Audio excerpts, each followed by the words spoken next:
The gun pressed against Eleanor Hayes's ribs wasn't supposed to be part of her wedding day. Neither was the telegram crumpled in her fist. Don't come. Changed my mind. Wedding canceled, or the jeering crowd of men circling her like wolves in the suffocating heat of a Montana saloon. Her white dress, once pristine, now bore the stains of betrayal and desperation. She'd traveled 2,000 miles to marry a man who didn't want her, and now she'd die in a town that didn't care. Until a quiet voice cut through the chaos. You don't belong here. A rancher stood in the doorway, two hollow-eyed boys clinging to his legs. Come with me.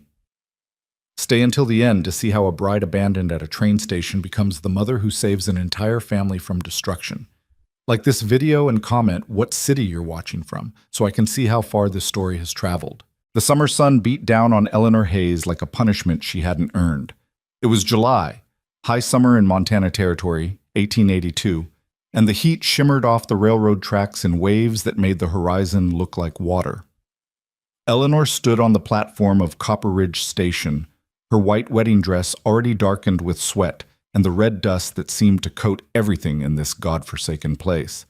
She clutched the telegram in her hand so tightly the paper had gone damp. The words blurred, but she'd already memorized them. Stop.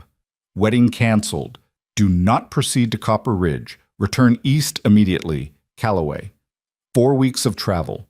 2,000 miles across an unforgiving country. Every penny she had left in the world spent on train fare and the dress she wore.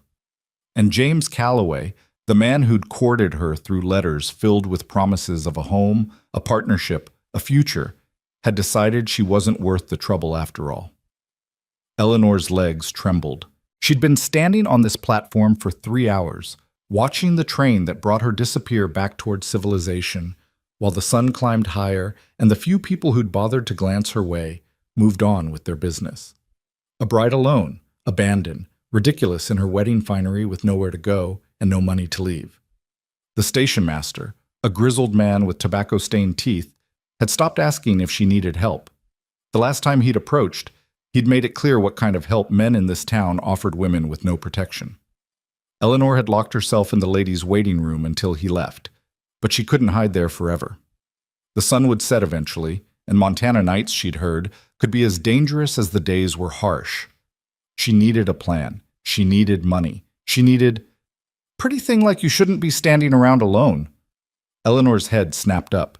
3 men had materialized near the platform's edge, rough-looking cowboys with the kind of easy confidence that came from knowing no one would stop them from taking what they wanted. The one who'd spoken was young, maybe 25, with a scar cutting through his left eyebrow and a smile that made Eleanor's stomach turn. I'm waiting for someone, Eleanor lied, straightening her spine and forcing steel into her voice despite the panic rising in her throat. Yeah? The scarred man stepped closer. Who? My fiancée. That's so? Another man laughed, older and meaner looking. Funny thing, saw Jim Callaway head out to the Anderson Ranch this morning with another woman, real pretty blonde. Didn't look like he was expecting any bride from back east. The words hit Eleanor like a physical blow. Another woman. Of course. James hadn't just changed his mind. He'd found someone else, someone already here, someone more convenient. And he'd been too cowardly to even tell her before she'd traveled halfway across the continent. So, the scarred man said, his smile widening as he watched the realization cross Eleanor's face. Seems like you ain't got nobody waiting after all, which means you're free for the taking. He reached for her arm. Eleanor jerked backward, her heel catching on the hem of her dress. She stumbled, but didn't fall, her heart hammering so hard she could hear it in her ears. Don't touch me. Or what? The third man joined the others now, forming a loose half-circle that cut off her retreat. You gonna report us to the sheriff? He's my cousin, sweetheart, and he ain't particularly interested in the complaints of women who show up in wedding dresses for men who don't want 'em. Eleanor's mind raced. She could scream, but who would come? She could run, but where? The town of Copper Ridge spread out beyond the station, a collection of wooden buildings baking in the heat, saloons and supply stores and homes that all looked hostile and unwelcoming. She knew no one. She had nothing. She was completely, terrifyingly alone. "Leave me alone," she said again, but her voice shook this time, and they heard it. The scarred man lunged. Eleanor ran. She didn't think, didn't plan, just picked up her skirts and bolted off the platform toward the main street. Behind her, the men laughed and gave chase, their boots heavy on the sun-baked ground. Eleanor's lungs burned. The dress was too heavy, the corset too tight, the heat too oppressive. She'd never outrun them. She just needed to find somewhere public, somewhere with witnesses, somewhere. The saloon appeared ahead, its doors propped open to let in whatever breeze might exist. Eleanor could hear piano music and rough laughter spilling out into the street. She didn't hesitate. She ran straight through those doors into the dim, whiskey-soaked interior. Conversation stopped. Every head turned. Eleanor froze in the doorway, gasping for breath, her hair falling loose from its pins and her dress a disaster. 20, maybe 30 men stared at her, cowboys and ranchers and drifters, all of them holding cards or drinks or cigars, all of them looking at her like she was something between entertainment and prey. "Well, well," someone drawled. "What do we have here?" The scarred man and his friends appeared in the doorway behind her, blocking her escape. "Just a lost little bride," Scarface said loudly, to scattered laughter. "Looking for a husband since hers didn't want her." Eleanor's face burned with humiliation, but she forced herself to look around the room, searching desperately for someone, anyone who might help. But these were hard men in a hard town, and the amusement in their eyes told her everything she needed to know about what they thought of a desperate woman in a wedding dress. "I have money," Eleanor lied, her voice carrying across the sudden silence. "I can pay for a room. I just need—" "You don't have any money," the older cowboy from the station said, pushing past her into the saloon. "You spent it all getting here, didn't you? For a man who don't want you." He turned to address the room. "Jimmy Calloway sent for this one months ago, then changed his mind when Sarah Pritchard's daddy offered him 300 acres and a herd of cattle to marry his daughter instead. Left this one stranded at the station with nothing but that fancy dress." More laughter, cruel and knowing. Eleanor felt tears burning behind her eyes but refused to let them fall. She wouldn't cry, not here, not in front of these men who already saw her as worthless. "So what's a woman like that good for, boys?" Scarface asked, his hand closing around Eleanor's wrist before she could pull away. "Since she ain't gonna be a wife?" The room erupted in suggestions that made Eleanor's blood run cold. She tried to wrench her arm free, but his grip was iron. Someone else grabbed her other arm. Hands reached for her dress, her hair, pulling her deeper into the saloon while she struggled, and the piano player started up again like this was just another Tuesday afternoon's entertainment. "Let me go!" Eleanor finally screamed, abandoning dignity for survival. She kicked out, felt her foot connect with someone's shin, heard a curse. But there were too many of them, and she was one woman in a wedding dress that made her a target and a joke and a thing to be used. "That's enough." The voice wasn't loud, but it cut through the chaos like a knife through cloth. The hands on Eleanor stopped pulling. The laughter died down. Even the piano player's fingers faltered. Eleanor turned her head, gasping, and saw him. He stood in the saloon doorway, tall and broad-shouldered, with dark hair shot through with premature gray and eyes the color of storm clouds. His face was weathered by sun and wind, carved into hard lines that suggested a man who'd seen more trouble than most and survived it without softening. He wore simple rancher's clothes, dark trousers, a worn shirt, a leather vest, and carried himself with the kind of quiet authority that didn't need a weapon to back it up. Though he had one. A rifle hung loose in his right hand, not pointed at anyone, but present. Beside him, pressed against his legs like they were trying to disappear into his shadow, stood two identical boys. They couldn't have been more than 9 years old, thin and wary, with their father's dark hair and eyes that looked decades too old for their faces. They watched the scene in the saloon without expression, like violence and cruelty were things they'd learned to expect. "Jacob Reed," the bartender said, and his voice held a note of caution. "Didn't know you were in town."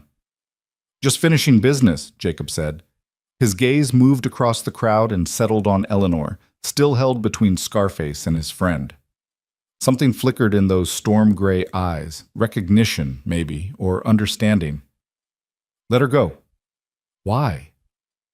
Scarface's grip tightened on Eleanor's wrist hard enough to hurt. "She ain't yours. She ain't anybody's. Calloway didn't want her, and she's got nowhere else to go. That makes her fair game. It makes her desperate, Jacob said quietly. Not stupid.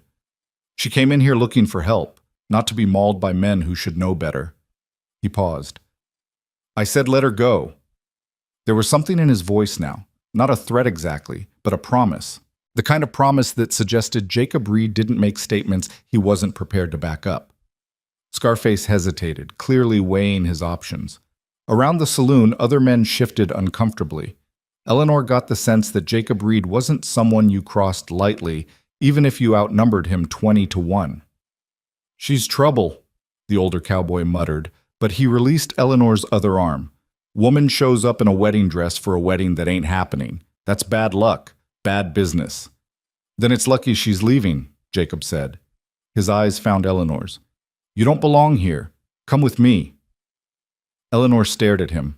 It wasn't a request exactly, more like a statement of fact delivered in a tone that expected compliance.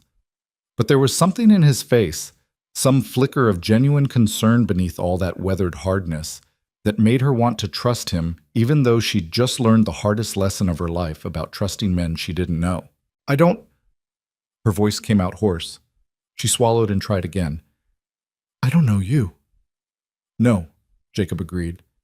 But you know them. He nodded toward Scarface and his friends.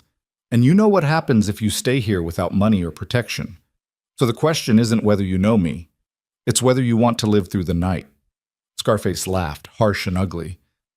Big talk, Reed, but you can't watch her forever, and this town's got a long memory for women who need teaching. Jacob's expression didn't change, but something dangerous flickered in his eyes. Touch her again, he said softly, and I'll make sure your memory gets real short real fast. The threat hung in the air like smoke. No one moved. Even the piano player had stopped completely now, watching the standoff with the rest of the room. Eleanor made her decision. She pulled her wrist free from Scarface's slackened grip and walked, straight-backed, head high, across the saloon floor toward Jacob Reed and his silent sons. Every eye followed her, every step felt like a mile. But she didn't look back, didn't let herself think about what she was doing or what might happen next. When she reached Jacob, he stepped aside to let her pass through the doorway into the blinding sunlight beyond. The boys moved with him like shadows, never quite meeting Eleanor's gaze but aware of her every movement. Thank you, Eleanor managed once they were outside, her voice shaking with reaction now that the immediate danger had passed.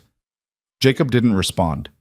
He was watching the saloon entrance, rifle still in hand, waiting to see if anyone would be stupid enough to follow. When no one did, he finally looked at her, really looked at her, taking in the ruined dress and loose hair and desperate eyes. What's your name? He asked. Eleanor Hayes. You really come here to marry Jim Calloway? She nodded, not trusting her voice. Jacob's expression hardened. Then you're lucky he changed his mind. Calloway's a coward and a drunk. You'd have been miserable. He paused. But that doesn't solve your current problem. Which is? You're stranded in a town full of men who think you're available with no money and no way out. His gaze was steady, assessing. How much of what you said in there was true? About having money? Eleanor's cheeks burned. None of it. I spent everything I had getting here. Family back east? No one who'd help. Jacob was quiet for a moment, and Eleanor braced herself for him to walk away. Why would he care about the problems of a stranger? He'd already done more than most would by getting her out of that saloon. She had no right to expect anything else. But then one of the boys, she couldn't tell which one, tugged on Jacob's sleeve. When Jacob looked down, the child whispered something Eleanor couldn't hear. Jacob's jaw tightened. He looked at Eleanor again, then at his sons, then back at Eleanor. Some kind of internal calculation was happening behind those storm cloud eyes, weighing risks and benefits and possibilities Eleanor couldn't begin to guess at. Finally, he spoke. I need someone to teach my boys. Someone patient and educated. Someone who won't... He trailed off, searching for words. Someone who'll stay. Eleanor blinked. You're offering me a job? A temporary position, Jacob corrected. 1 month. You teach Miles and Ethan to read and write properly, help around the house, earn your keep. In exchange, You get room and board and enough money at the end to buy a train ticket back east or wherever you want to go. It was too good to be true. Eleanor had learned that lesson already today. When things seemed too good, there was always a catch. Why? She asked bluntly. You don't know me. I could be a terrible teacher. I could rob you blind and disappear. Could be, Jacob agreed, but you won't. How do you know? For the first time, something that might have been the ghost of a smile flickered across his face. Because you went into that saloon looking for help instead of selling what they wanted to buy. Because you're still standing here arguing instead of just saying yes like someone desperate would. He paused. And because my boys haven't smiled in 3 years, and they're the ones who asked me to bring you. Eleanor looked down at the twins. They stared back, solemn and unreadable, but there was something in their eyes, a flicker of hope, maybe, or just curiosity, something that suggested they were as desperate for change as she was. 1 month, Eleanor repeated. 1 month, Jacob confirmed. Then you're free to go. No obligations, no strings, just teaching and honest work. Eleanor thought about the saloon behind her, about the men who'd chased her and the ones who'd laughed, about James Calloway and his convenient blonde bride and the 2,000 miles she'd traveled for a future that never existed. She thought about going back east with nothing to show for this disaster except humiliation and a ruined dress. Then she looked at Jacob Reed, this quiet, weathered rancher with his tragic, silent sons, and made her second impulsive decision of the day. All right, she said. 1 month. Jacob nodded once, sharp and final, like they'd just concluded a business deal, which, Eleanor supposed, they had. My wagon's at the livery. We'll leave within the hour. He turned and started walking, the boys falling into step beside him automatically. Eleanor hesitated only a moment before following, her wedding dress dragging in the dust of a Montana street, while the July sun beat down, and somewhere behind her, she heard the saloon doors swing shut on a life she'd never have. The wagon ride took them away from Copper Ridge and into country so vast, Eleanor couldn't quite believe it was real. Back east, the world had been close and crowded, cities pressing against farmland, roads carved through forests, civilization always visible on the horizon. Here, the land rolled on forever under an endless sky, grass rippling in waves that looked almost like water, interrupted only occasionally by clusters of cottonwood trees or the dark line of a creek bed. The heat was oppressive. Eleanor had never felt anything like it, this dry, relentless pressure that seemed to leach the moisture from her skin and make every breath feel like work. Sweat soaked through her dress and made her scalp itch beneath the ruins of her careful updo. She'd given up on maintaining any kind of dignity miles ago and had simply twisted her hair into a rough braid to get it off her neck. Jacob drove in silence, his hands steady on the reins while the horses pulled them over rough terrain that barely qualified as a road. The boys sat in the back of the wagon, watching Eleanor with the same wary intensity they'd shown since the moment she'd followed their father out of that saloon. She'd tried smiling at them. They hadn't smiled back. "How far is your ranch?" Eleanor asked, after what felt like an hour of nothing but wagon wheels and cicadas. 20 miles from town, Jacob said without looking at her. Another hour yet. 20 miles. Eleanor tried to imagine what that meant for supplies, for help, for escape if things went wrong. Back east, 20 miles was nothing, a train ride, a day's journey at most. Here, it felt like the distance between civilization and wilderness. "Do you go into town often?" she asked. "Once a month for supplies. Less if I can manage it." Eleanor absorbed this. Once a month. She'd be living on an isolated ranch with a man she didn't know and 2 children who looked at her like she might disappear at any moment. The smart thing would be to demand he turn the wagon around, take her back to Copper Ridge, let her figure out some other way to survive. But the smart thing would also have been not getting on a train to marry a stranger in the first place. "The boys," Eleanor tried again. "Miles and Ethan, how old are they?" 9. "They're twins?" "Yes." "Do they always—" Eleanor searched for a diplomatic way to phrase it. "Are they always so quiet?" Jacob's hands tightened on the reins, just barely, but Eleanor saw it. "They talk when they have something to say." It was a clear signal to stop asking questions.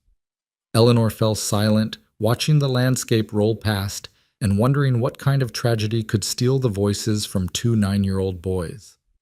The sun had started its slow descent toward the horizon when the ranch finally appeared. It wasn't what Eleanor had expected, not the rough temporary structures she'd imagined, but a proper homestead carved out of the wild country with clear evidence of years of hard work. A 2-story house stood at the center, weathered but solid, with a wide porch that wrapped around the front. Behind it, she could see a barn, a chicken coop, a corral with several horses, and various outbuildings she couldn't identify. A creek ran along the southern edge of the property, lined with cottonwoods that provided the first real shade Eleanor had seen in hours.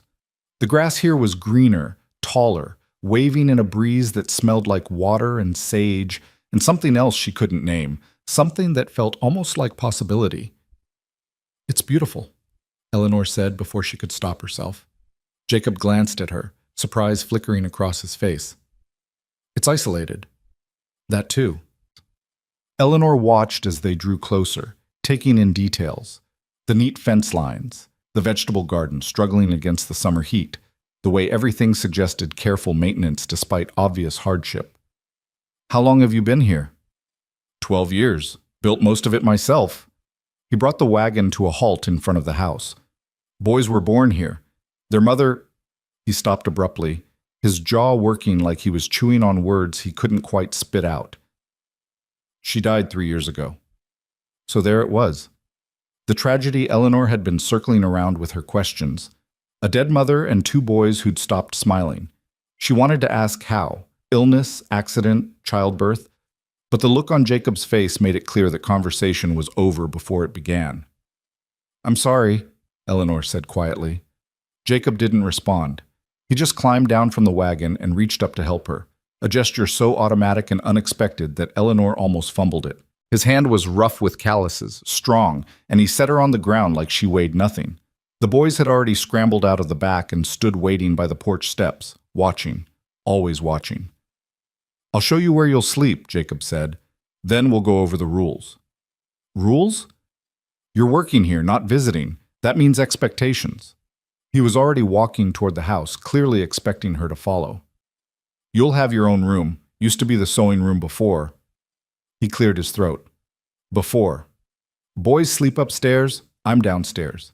You don't go into my room, I don't go into yours." "Of course," Eleanor said, slightly offended that he felt the need to specify. "You'll teach the boys every morning, reading, writing, arithmetic, whatever else you know. Afternoons, you help with the house and meals. We all eat together, we all pull our weight, no exceptions." They'd reached the porch now. Up close, Eleanor could see the wear on the house more clearly. Paint peeling in places, a loose board that creaked under Jacob's boot, windows that could use a good washing. But it was still more solid than anything she'd expected, and when Jacob pushed open the front door and she stepped inside, she found herself in a home that, while sparse, showed signs of having once been truly lived in. There was a large main room with a stone fireplace, a sturdy table surrounded by mismatched chairs, shelves holding books and tools and various necessities. Doors led off to what she assumed were bedrooms. The floor was wood, clean but scarred. The walls were bare except for a single photograph hanging above the fireplace, a woman with dark hair and a genuine smile, holding 2 infant boys. Eleanor didn't need to ask who she was. "Your room," Jacob said, gesturing to a door on the right. "I'll bring your bag." "I don't have a bag," Eleanor admitted. "Just what I'm wearing." Jacob stopped and looked at her, really looked at her for the first time since they'd left town, taking in the ruined wedding dress and the fact that she literally had nothing else in the world. "Sarah, my late wife. She kept some things. In the trunk in your room. You can use what fits." He said it roughly, like the offer cost him something. "Tomorrow, we'll get you proper work clothes." Eleanor felt tears prickling again, but this time from gratitude rather than despair. "Thank you." Jacob nodded stiffly and turned away. "Boys, show Miss Hayes where we keep the wash basin and towels. I expect she'll want to clean up before supper." The twins moved as one, silent and efficient, gesturing for Eleanor to follow them. She did, leaving Jacob standing alone in that room with the photograph of his dead wife and the stranger he'd just brought into his home. Her room was small but clean. A narrow bed, a dresser, a window looking out over the creek, and the promised trunk at the foot of the bed. The boys pointed to the wash basin on the dresser, then to a stack of towels on a shelf, then to a pitcher of water they must have filled earlier. They did all of this without speaking a single word. "Thank you," Eleanor said gently. "Miles and Ethan, right? Which one of you is which?" They looked at each other. Some silent communication passed between them. Then the boy on the left pointed to himself. "Miles?" Eleanor guessed. He nodded. "And you're Ethan," she said to the other boy. Another nod. They were identical, same dark hair, same gray eyes, same wary expressions. But now that Eleanor looked closer, she could see small differences. Miles had a tiny scar above his right eyebrow. Ethan stood slightly taller, though that might have just been posture. "I'm Eleanor," she said. "Miss Hayes, I suppose, if we're being formal. But Eleanor's fine if you prefer." They stared at her. Eleanor resisted the urge to fidget under that doubled gaze. "Your father said you haven't smiled in 3 years," she said quietly. "I don't know what happened to make you stop, but I want you to know I'm not here to replace your mother. I couldn't even if I tried. I'm just here to teach you for a month, and maybe—" She paused, choosing her words carefully. "Maybe we can help each other. I don't know how to live on a ranch, and you don't know how to trust a stranger, but we've got a month to figure it out together." The boys exchanged another look. Then, without warning, they both turned and fled from the room, their footsteps thundering up the stairs to whatever sanctuary they'd claimed on the second floor. Eleanor sighed and looked at her reflection in the small mirror above the dresser. She barely recognized herself. Hair wild, face sunburned, eyes shadowed with exhaustion and shock. The wedding dress that had represented all her foolish hopes this morning now looked like something from a nightmare. She peeled it off with shaking hands and stuffed it into the bottom of the trunk, covering it with whatever dresses she found folded there. Sarah Reed's dresses. A dead woman's clothes for a living woman with no other options. Eleanor tried not to think too hard about the symbolism as she washed away the day's sweat and dust and redressed in a simple blue cotton dress that was slightly too short but otherwise fit well enough. By the time she emerged from her room, the sun had dropped lower and the house had filled with the smell of something cooking. Eleanor followed the scent to a kitchen she hadn't noticed earlier. A practical space with a wood stove, a dry sink, and shelves holding more supplies than she'd expected to see this far from town. Jacob stood at the stove, stirring something in a large pot. He'd removed his vest and rolled up his sleeves, and Eleanor was struck by how domestic the scene would have seemed if not for the rifle still propped against the wall within easy reach. "I can cook," Eleanor offered. "If you'd rather—" "I've got it tonight," Jacob said without turning around. "Tomorrow you can take over. Boys like things simple. Stew, bread, nothing fancy." "I can manage that." "Good." He ladled stew into 4 bowls and set them on the table. "Boys, supper."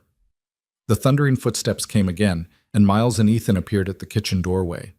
They'd washed up, Eleanor noticed, faces clean, hair damp. They slid into chairs on one side of the table and waited, hands in their laps, eyes down. Jacob sat at the head of the table. After a moment's hesitation, Eleanor took the remaining seat, the one that must have been Sarah's, facing the kitchen, close enough to the stove to serve, but far enough from Jacob to maintain that careful distance he seemed to require. They ate in silence. The stew was surprisingly good, beef and vegetables and some herb Eleanor couldn't identify, but that gave everything a pleasant, earthy flavor. She was hungrier than she'd realized, and it took effort not to simply shovel the food in like she hadn't eaten in days. "Tomorrow," Jacob said eventually, his voice startling in the quiet, "you'll start teaching after breakfast. I'll show you where the books are. Boys already know their letters and numbers. Their mother taught them that much. But they need more. History, geography, proper grammar, whatever you can give them." "I'll do my best," Eleanor said. "I was a teacher back in Boston, for 2 years before—" She trailed off, not wanting to explain the circumstances that had led her to accept James Calloway's proposal in the first place. Jacob didn't push. "Then you know what you're doing. That's good." He glanced at his sons. "And they're smart boys. They'll learn if you give them reason to." It was the first almost compliment Eleanor had heard him give, and from the way Miles and Ethan sat up slightly straighter, it might have been the first they'd heard in a while, too. After supper, Jacob disappeared to deal with some evening chores while Eleanor washed the dishes with the boys' silent, efficient help. They knew exactly where everything belonged, working around her in a coordinated dance that suggested years of practice. When Eleanor tried to put a pot on the wrong shelf, Ethan gently redirected her hand without speaking. By the time everything was clean and put away, full darkness had fallen outside the windows. Eleanor could hear crickets and the distant sound of the creek, and nothing else. No city noise, no neighbors, no sign of human life beyond this small circle of light in the vast Montana night. Jacob reappeared and sent the boys upstairs to bed. They went without argument, though Eleanor saw them pause at the top of the stairs to look back at her, like they were checking to make sure she was still there. "They'll test you," Jacob said once the boys were out of earshot. "See if you'll stay or run like—" He stopped himself. "They'll test you. Don't take it personal." "I won't," Eleanor promised, though she wasn't sure she believed it. Jacob studied her for a long moment, his expression unreadable in the lamplight. "You did a brave thing today. Stupid, maybe, trusting a stranger. But brave. I didn't have much choice. There's always a choice. You could have stayed in that saloon, taken what they offered. Some women do." His tone was neutral, but there was something in his eyes. Respect, maybe, or just acknowledgement. "But you chose different. That tells me something about who you are." Eleanor felt heat rise in her cheeks. "It tells you I'm desperate." "It tells me you've got spine," Jacob corrected. "And that's what my boys need right now. Someone with spine enough to stay when things get hard." He turned toward his own bedroom door, then paused. "1 month, Miss Hayes. Prove you can do this, and maybe we'll talk about making it longer." "I thought you said 1 month. No obligations." "I did. But things change." He looked back at her, and for just a second Eleanor saw something raw in his expression. Grief, loneliness, a desperate hope he was trying hard not to show. "They liked you, asked me to bring you. That's the first thing they've asked for since their mother died." Before Eleanor could respond, he disappeared into his room and closed the door, leaving her alone in the main room with the dying fire and the photograph of Sarah Reed and the weight of 2 broken boys' fragile hope settling onto her shoulders like a yoke she wasn't sure she was strong enough to carry. But she'd try. Because Jacob was right. She did have spine. And because somewhere in the last 12 hours, between the telegram and the train station and the saloon and this impossible ranch in the middle of nowhere, Eleanor Hayes had stopped running from the life she'd lost and started fighting for the life she might still build. Even if she only had 1 month to figure out how, Eleanor woke to darkness and the sound of screaming. She bolted upright in the unfamiliar bed, heart hammering, momentarily lost in the confusion of not knowing where she was. Then it came back.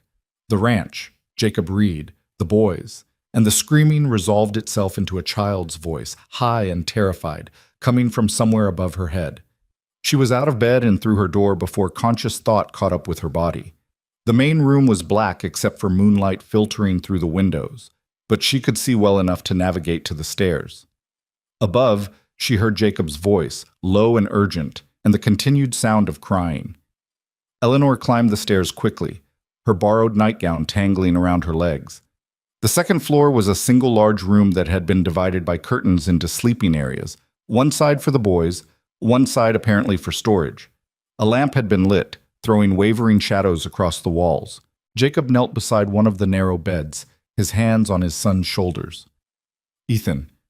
Eleanor thought it was Ethan, though in the lamplight and chaos she couldn't be sure, thrashed against his father's hold, eyes wide and unseeing, still caught in whatever nightmare had seized him.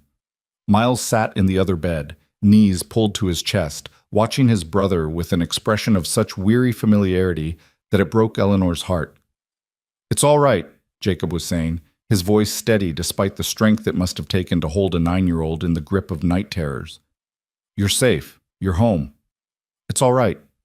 But it clearly wasn't all right. Ethan's screams had dissolved into harsh, gasping sobs, and even as Eleanor watched, she saw him try to claw away from Jacob's grip, fighting against the very comfort being offered. Eleanor moved forward without thinking. "Let me try." Jacob's head snapped up, and for a moment she saw anger flash across his face. How dare she presume? But then Ethan lurched particularly violently, and Jacob's grip slipped and Eleanor was already there, dropping to her knees beside the bed. "Ethan," she said quietly. Not loud enough to startle, but firm enough to cut through the panic. "Ethan, can you hear me? You're having a bad dream, sweetheart. Just a dream." The boy's eyes fixed on her face. He was still crying, still trembling, but some of the wild terror had faded from his expression. "That's right," Eleanor continued, keeping her voice low and even. "You're in your room. Your father's here, your brother's here, and I'm here too. You're safe. Nothing's going to hurt you." "The fire," Ethan choked out, the first words Eleanor had heard him speak. "The fire's coming." "There's no fire," Eleanor said gently. "Look around. No fire. Just us. Just your family." Ethan's gaze darted around the room as if expecting flames to appear, but gradually his breathing slowed. The rigid terror in his small body began to ease, and when Eleanor carefully reached out and touched his hand, he didn't pull away. "My mama burned," Ethan whispered, and the words hung in the air like smoke. "She burned, and we couldn't help her, and now she's gone forever." Jacob made a sound, low and wounded, barely audible. Eleanor glanced at him and saw such raw pain on his face that she had to look away. "I'm so sorry that happened," Eleanor said to Ethan, still holding his hand. "That must have been terrifying, but you're safe now. The fire is over. It can't hurt you anymore." "But it comes back," Ethan said. "Every night it comes back and she's burning and I can't.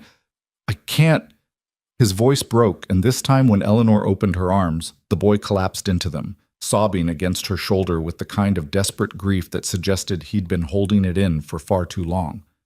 Eleanor held him, one hand stroking his hair, murmuring the wordless comfort that needed no language, just presence, just steadiness, just the promise that he didn't have to face the nightmare alone.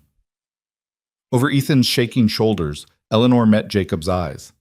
The rancher looked shattered, his usual stoic mask completely stripped away to reveal a father who'd been watching his son suffer and didn't know how to stop it. "How often?" Eleanor asked quietly. 3-4 times a week, Jacob said, his voice rough. Both of them, though Miles stopped screaming out loud after the first year. Now he gestured to the other bed where Miles still sat, silent and watchful.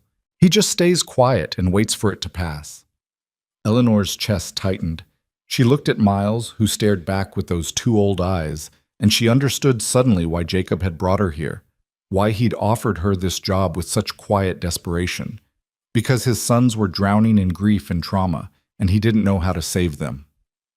"Come here, Miles," Eleanor said softly, shifting to make room without releasing Ethan. "You shouldn't have to go through this alone either." Miles hesitated, glancing at his father. Jacob nodded, and after a moment Miles climbed out of his bed and crossed to Eleanor. He didn't collapse like his brother had, but when Eleanor wrapped her free arm around him, he leaned into her side with the careful, tentative trust of a child who'd learned that adults could disappear. They stayed like that for a long time. Eleanor on the floor beside Ethan's bed, both boys pressed against her while Jacob watched from a few feet away, looking lost in his own home. Gradually, Ethan's sobs quieted to hiccuping breaths, then to silence. His weight grew heavier as exhaustion pulled him back toward sleep. "Can you tell us a story?" Miles whispered. The first time Eleanor had heard his voice too, and it was startling how similar the twins sounded. "Mama used to tell us stories when we couldn't sleep." Eleanor's mind raced. She hadn't prepared for this, hadn't expected to become a source of comfort on her very first night, but she could feel both boys waiting and Jacob watching, and she knew that this moment mattered more than she could fully understand. "All right," she said, "let me think. Have you ever heard about the summer the stars fell into the creek?" Both boys shook their heads against her shoulders. "Well," Eleanor began, falling into the rhythm of storytelling the way she had with her students back in Boston. "There was once a ranch not so different from this one, with wide fields and a creek that ran clear and cold even in the hottest weather. And on this ranch lived 2 boys who were brave and clever and loved to explore." She wove a tale out of nothing, about brothers who found fallen stars in their creek and had to return them to the sky before the sun rose, about the adventures they had and the friends they made along the way. It was silly and fantastical and completely improvised, but the boys listened with rapt attention, and by the time Eleanor reached the ending, the stars safely home, the boys celebrated as heroes. Both Miles and Ethan had relaxed completely against her. "Did the boys get to keep anything?" Ethan asked sleepily. "From the stars." "They did," Eleanor said. "The stars gave them each a gift, the ability to find light even in the darkest places, so that no matter how scary things got, they'd always know that morning would come again." Miles was quiet for a moment. Then, "That's a good gift." "It is," Eleanor agreed. She carefully shifted both boys back toward Ethan's bed. "Now, do you think you can sleep? I'll stay right here until you do." "Promise?" Ethan asked, his eyes already drooping. "I promise." Jacob moved to help tuck the boys in, his large hands surprisingly gentle as he pulled blankets up and smoothed hair back. Miles crawled into bed beside his brother, apparently a common occurrence, and they curled together the way only twins could, two halves of the same whole seeking comfort in proximity. Eleanor sat on the floor beside the bed, her back against the wall, and within minutes both boys had drifted off to sleep. Their breathing synchronized, deep and even, no longer hitching with sobs. Jacob remained standing, looking down at his sons with an expression Eleanor couldn't fully read. Finally he spoke, his voice barely above a whisper. "Thank you. I couldn't reach them. When the nightmares come, I can never—" He trailed off, his jaw working. "You were doing fine," Eleanor said quietly. "Sometimes children just need a different approach in the moment. It doesn't mean you failed them." "I fail them every day." The words came out harsh, self-condemning. "I can't give them what they need, can't make them smile, can't chase away the nightmares, can't bring back their mother."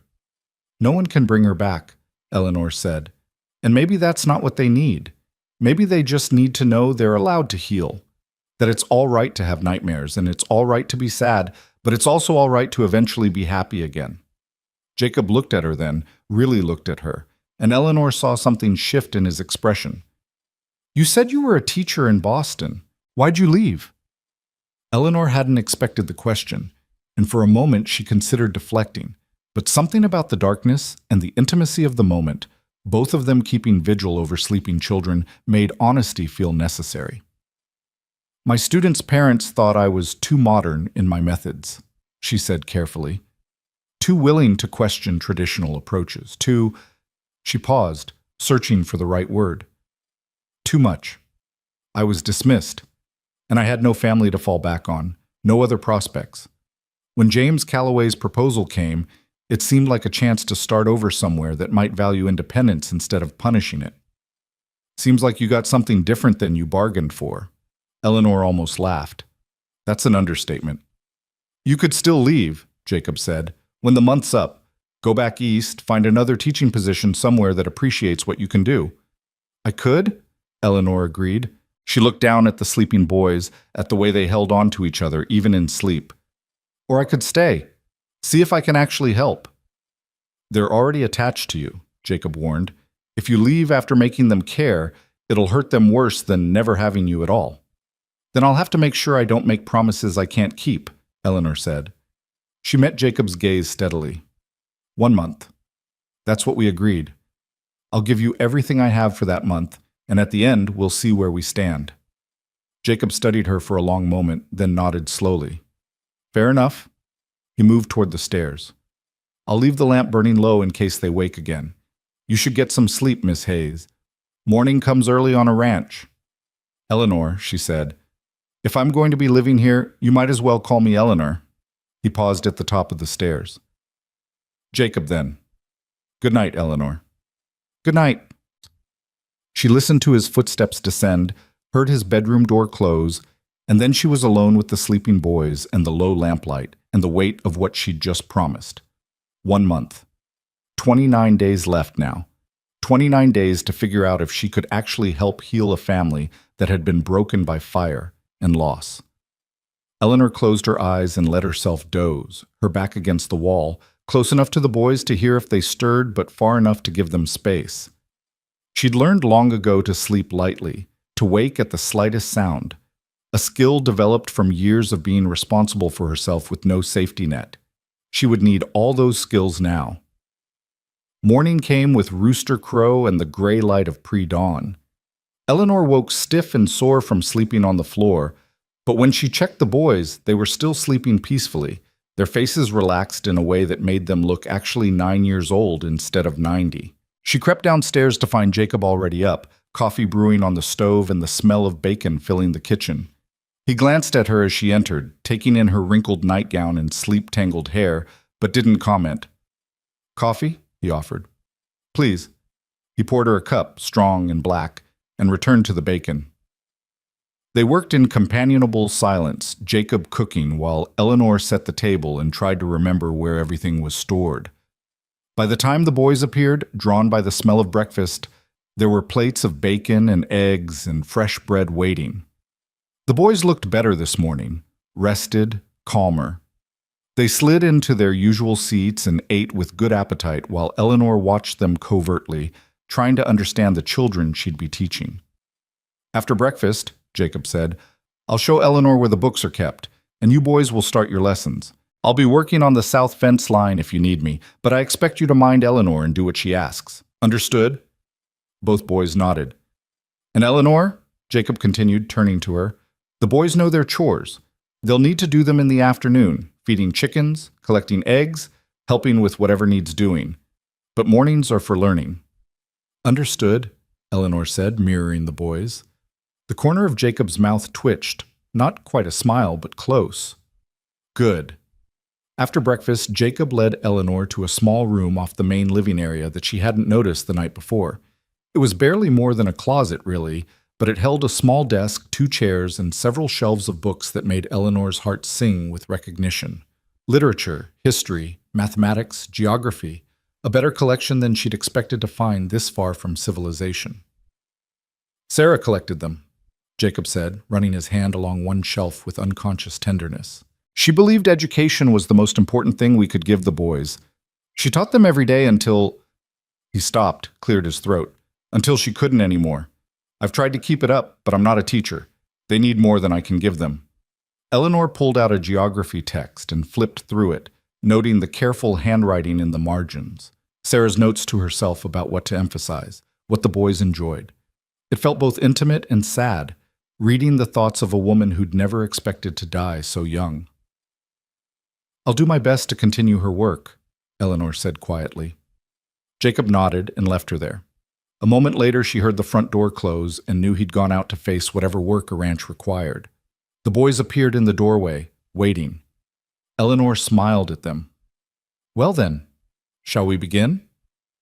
The first days fell into a rhythm that felt both foreign and increasingly natural. Mornings meant lessons. Eleanor quickly discovered that Jacob hadn't exaggerated about his son's intelligence. They read well for their age, understood mathematical concepts with ease, and had absorbed more history and geography from their mother than many children twice their age knew. But there were gaps, places where Sarah's death had interrupted their education, and Eleanor set about filling them with patient determination. The boys were cautious with her at first, answering questions but offering nothing extra, completing assignments with mechanical precision but no enthusiasm.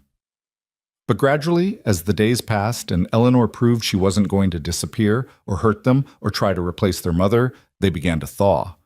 It started with small things. Miles asking a question that wasn't part of the lesson, just curiosity. Ethan volunteering information about something he'd observed during afternoon chores. Both of them leaning closer when Eleanor read aloud from the adventure novels Sarah had collected, their eyes bright with interest they couldn't quite hide. Afternoons were for practical work, and this was where Eleanor struggled most. She'd never collected eggs from chickens that seemed personally offended by her presence. She'd never weeded a garden in heat that made her dizzy. She'd never learned to work a water pump or hang laundry or cook over a wood stove that required constant adjustment to maintain the right temperature. But the boys helped her, and slowly Eleanor began to understand the quiet language they'd developed. The way Miles would touch her elbow when she was about to make a mistake. The way Ethan would demonstrate a task without speaking, and then wait patiently while she tried it herself. They were teaching her just as much as she was teaching them, though neither party acknowledged it out loud. Jacob remained largely separate from their daily routine. He worked the ranch from dawn until well after dusk, appearing for meals and occasionally in the evenings to check on the boys, but otherwise keeping his distance. Eleanor understood it was deliberate. He was giving her space to establish her own relationship with his sons, not wanting to crowd or complicate things. But sometimes she'd look up from the garden or the laundry and find him watching from across the yard, his expression unreadable. And sometimes at dinner, when the boys were talking more freely than they had in years according to the subtle changes in Jacob's face, she'd catch him looking at her with something that might have been gratitude or might have been fear. 2 weeks into her stay, Eleanor woke again to screaming. This time it was Miles, and this time Eleanor knew what to do. She went upstairs, sat beside his bed, and told him another story. This one about 2 boys who tamed wild horses that could run faster than the wind. By the time she finished, both twins were calm and drowsy, and when she rose to leave, Ethan's small voice stopped her. "Will you stay again, until we fall asleep?" Eleanor had been planning to return to her own bed, exhausted from a day of hard work under the relentless sun, but she looked at their faces, hopeful and vulnerable in the lamplight, and found she couldn't refuse. "Of course," she said, and settled against the wall. She woke hours later to find someone had covered her with a blanket. Jacob stood at the top of the stairs, another blanket in his hands, clearly having just finished tucking her in.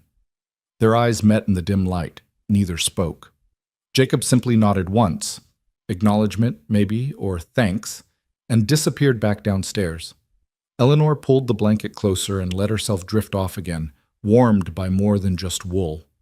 The 3rd week brought the first real test of Eleanor's resolve. She'd gone into town with Jacob to pick up supplies, leaving the boys at the ranch under strict instructions to stay close to the house. It was her first time back in Copper Ridge since the day she'd arrived, and she felt the eyes on her the moment they drove down the main street. "Ignore them," Jacob said quietly, handling the reins with steady hands. But ignoring them proved difficult when Scarface, whose name, Eleanor learned, was actually Tom Miller, blocked their path outside the general store. "Well, well," Tom said, his grin as unpleasant as Eleanor remembered. "If it isn't Reed's new housekeeper, how's that working out for you, sweetheart? Getting tired of playing mama to someone else's brats yet?" Eleanor felt anger flash through her, hot and sharp. She opened her mouth to respond, but Jacob was already moving. He handed her the reins and stepped down from the wagon with the kind of deliberate calm that somehow seemed more dangerous than rage. "You've got something to say to me, Tom?" Jacob asked, his voice quiet. Tom's grin faltered slightly. "Just making conversation, Reed. No need to get all protective. We all know she's just temporary anyway. Soon as she gets enough money, she'll be gone like smoke." "What Eleanor does is none of your concern," Jacob said. "And if I hear you've been bothering her or spreading talk about her, we're going to have a problem. The kind of problem that ends with you explaining to the sheriff why you can't stop harassing a woman who wants nothing to do with you." "Your sheriff's my cousin," Tom reminded him, but there was less confidence in his voice now. "And my ranch employs half the county during harvest season," Jacob replied. "People have long memories, Tom. You do well to remember that." He held Tom's gaze until the younger man looked away, then turned and walked into the general store like nothing had happened. Eleanor sat frozen on the wagon, her heart pounding with a mixture of fear and something else, something warm that she didn't want to examine too closely. Inside the store, Jacob conducted business with his usual efficiency while Eleanor gathered supplies from a list he'd given her. The shopkeeper's wife, a pleasant woman named Martha, chatted with Eleanor about recipes and garden troubles, treating her like a normal customer instead of a scandal. It was such a relief after Tom's hostility that Eleanor found herself relaxing, even smiling. "It's good to see those boys have someone looking after them properly again," Martha said quietly as she wrapped Eleanor's purchases. "Jacob does his best, but a ranch that size and 2 grieving boys, it was too much for one man. I'm glad you're there." "It's only for a month," Eleanor said automatically. Martha gave her a knowing look.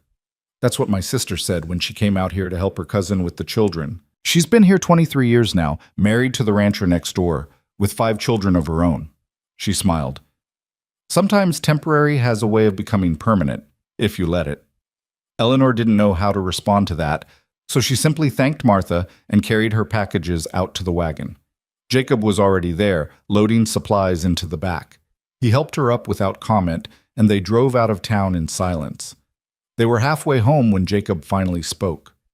You handled Tom well. Keeping quiet, I mean. Some women would have made it worse by trying to argue with him. Eleanor felt a flash of irritation. I'm not some women, and I didn't keep quiet because I'm meek. I kept quiet because you were already handling it, and I didn't want to undermine you. Jacob glanced at her, surprise flickering across his face. I didn't mean— I know what you meant, Eleanor interrupted, and I appreciate you standing up for me. But don't mistake strategic silence for inability to defend myself. If you hadn't been there, I would have handled Tom just fine. Would you? Jacob's tone was mild, but there was genuine curiosity there. How? I spent 2 years teaching in a school where half the fathers thought women had no business educating children, and the other half thought I should be grateful for any attention they gave me, appropriate or not, Eleanor said. I learned to use words like weapons, Jacob. I learned exactly how to make a man feel small without giving him anything concrete to complain about. Tom Miller doesn't scare me. He's just another bully who thinks intimidation is the same as power. Jacob was quiet for a long moment. Then, I believe you, but all the same, I'm glad I was there. Something in his tone made Eleanor look at him. His hands were tight on the reins, his jaw set, and she realized he'd been more worried than he'd let on. Not worried that she couldn't handle herself, but worried about what might happen if Tom pushed too hard and crossed a line Jacob couldn't protect her from. The boys asked about you this morning, Jacob said, changing the subject. Wanted to know if you were coming back or if you'd decided to leave while you were in town. Eleanor's chest tightened. What did you tell them? That you'd be back, that you promised them a month, and you seemed like the type to keep your word. He paused. They've lost too many people, Eleanor. Their mother, and before that, there were others. Housekeepers who couldn't handle the isolation, who left without warning. The boys learned not to trust anyone who wasn't blood. But they're trusting me, Eleanor said quietly. Yes. Jacob met her eyes briefly before returning his attention to the road. So please, whatever you decide to do when the month is up, give them warning. Let them prepare. Don't just disappear. I won't, Eleanor promised. I would never do that to them. They completed the journey in silence, but it was a different quality of silence now. Comfortable, companionable.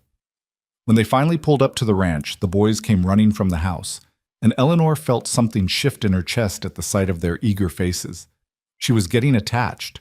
Despite all her warnings to herself, despite knowing this was temporary, she was falling in love with these broken boys and their careful, wounded father. And the truly terrifying part was that she no longer wanted to leave. That night, after another story and another peaceful sleep for the twins, Eleanor sat on the porch while the crickets sang and the stars wheeled overhead in their endless dance. She could hear Jacob moving around inside, the creak of floorboards marking his path through evening rituals she was learning to recognize. The door opened, and he emerged with 2 cups of coffee, handing her one without asking if she wanted it. They sat together in the darkness, not touching but close enough that Eleanor could feel his warmth in the cooling night air. 3 weeks left, Jacob said eventually. Yes. You could stay longer, if you wanted. The boys, they're better with you here. Anyone can see that. Eleanor's heart pounded. Jacob, I'm not asking for anything except what we already have, he said quickly. You teaching the boys, helping with the house. Same arrangement, but longer than a month. Stay through the summer at least. Give them time to really heal. It was tempting, so tempting, but Eleanor had learned hard lessons about temporary arrangements that became permanent traps. And then what? Another extension? Another season? When does it end, Jacob? When do I get to decide my own future instead of living in someone else's temporary need? That's fair, Jacob said quietly. I'm asking too much. You're asking me to risk getting even more attached to boys I'll have to leave eventually, Eleanor corrected. You're asking me to build a life I can't keep. What if you could keep it? The question hung between them, heavy with implications Eleanor wasn't ready to examine. Before she could respond, a sound from inside made them both turn. One of the boys was calling for her, nightmare again, and Eleanor rose automatically, setting down her coffee. We'll talk about this later, she said, and went inside to comfort children who weren't hers but were starting to feel like they might be. Behind her, Jacob remained on the porch, staring out at the dark land he'd built his life on, wondering if he'd just made the worst mistake of his life by letting himself hope. The conversation on the porch haunted Eleanor for the next 2 days.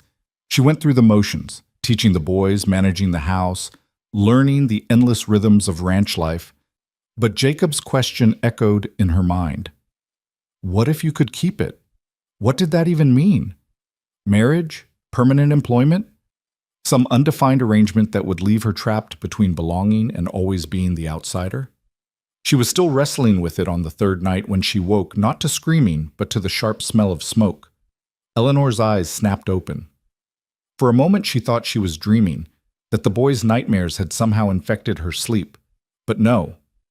The acrid scent was real, and when she sat up she could see an orange glow flickering through her window.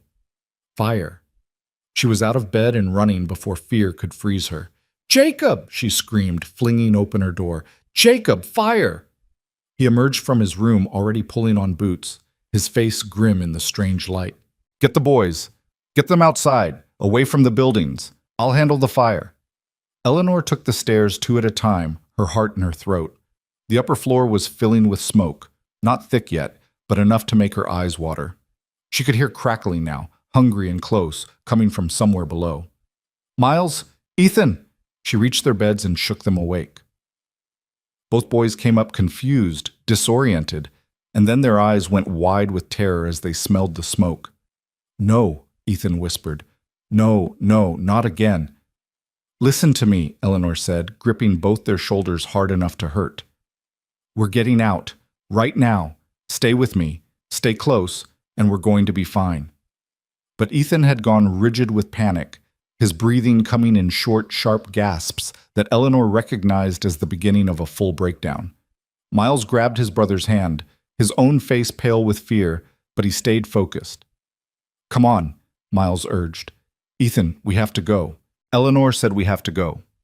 Eleanor scooped Ethan up. He was lighter than she expected, all bones and terror, and grabbed Miles's hand with her free arm.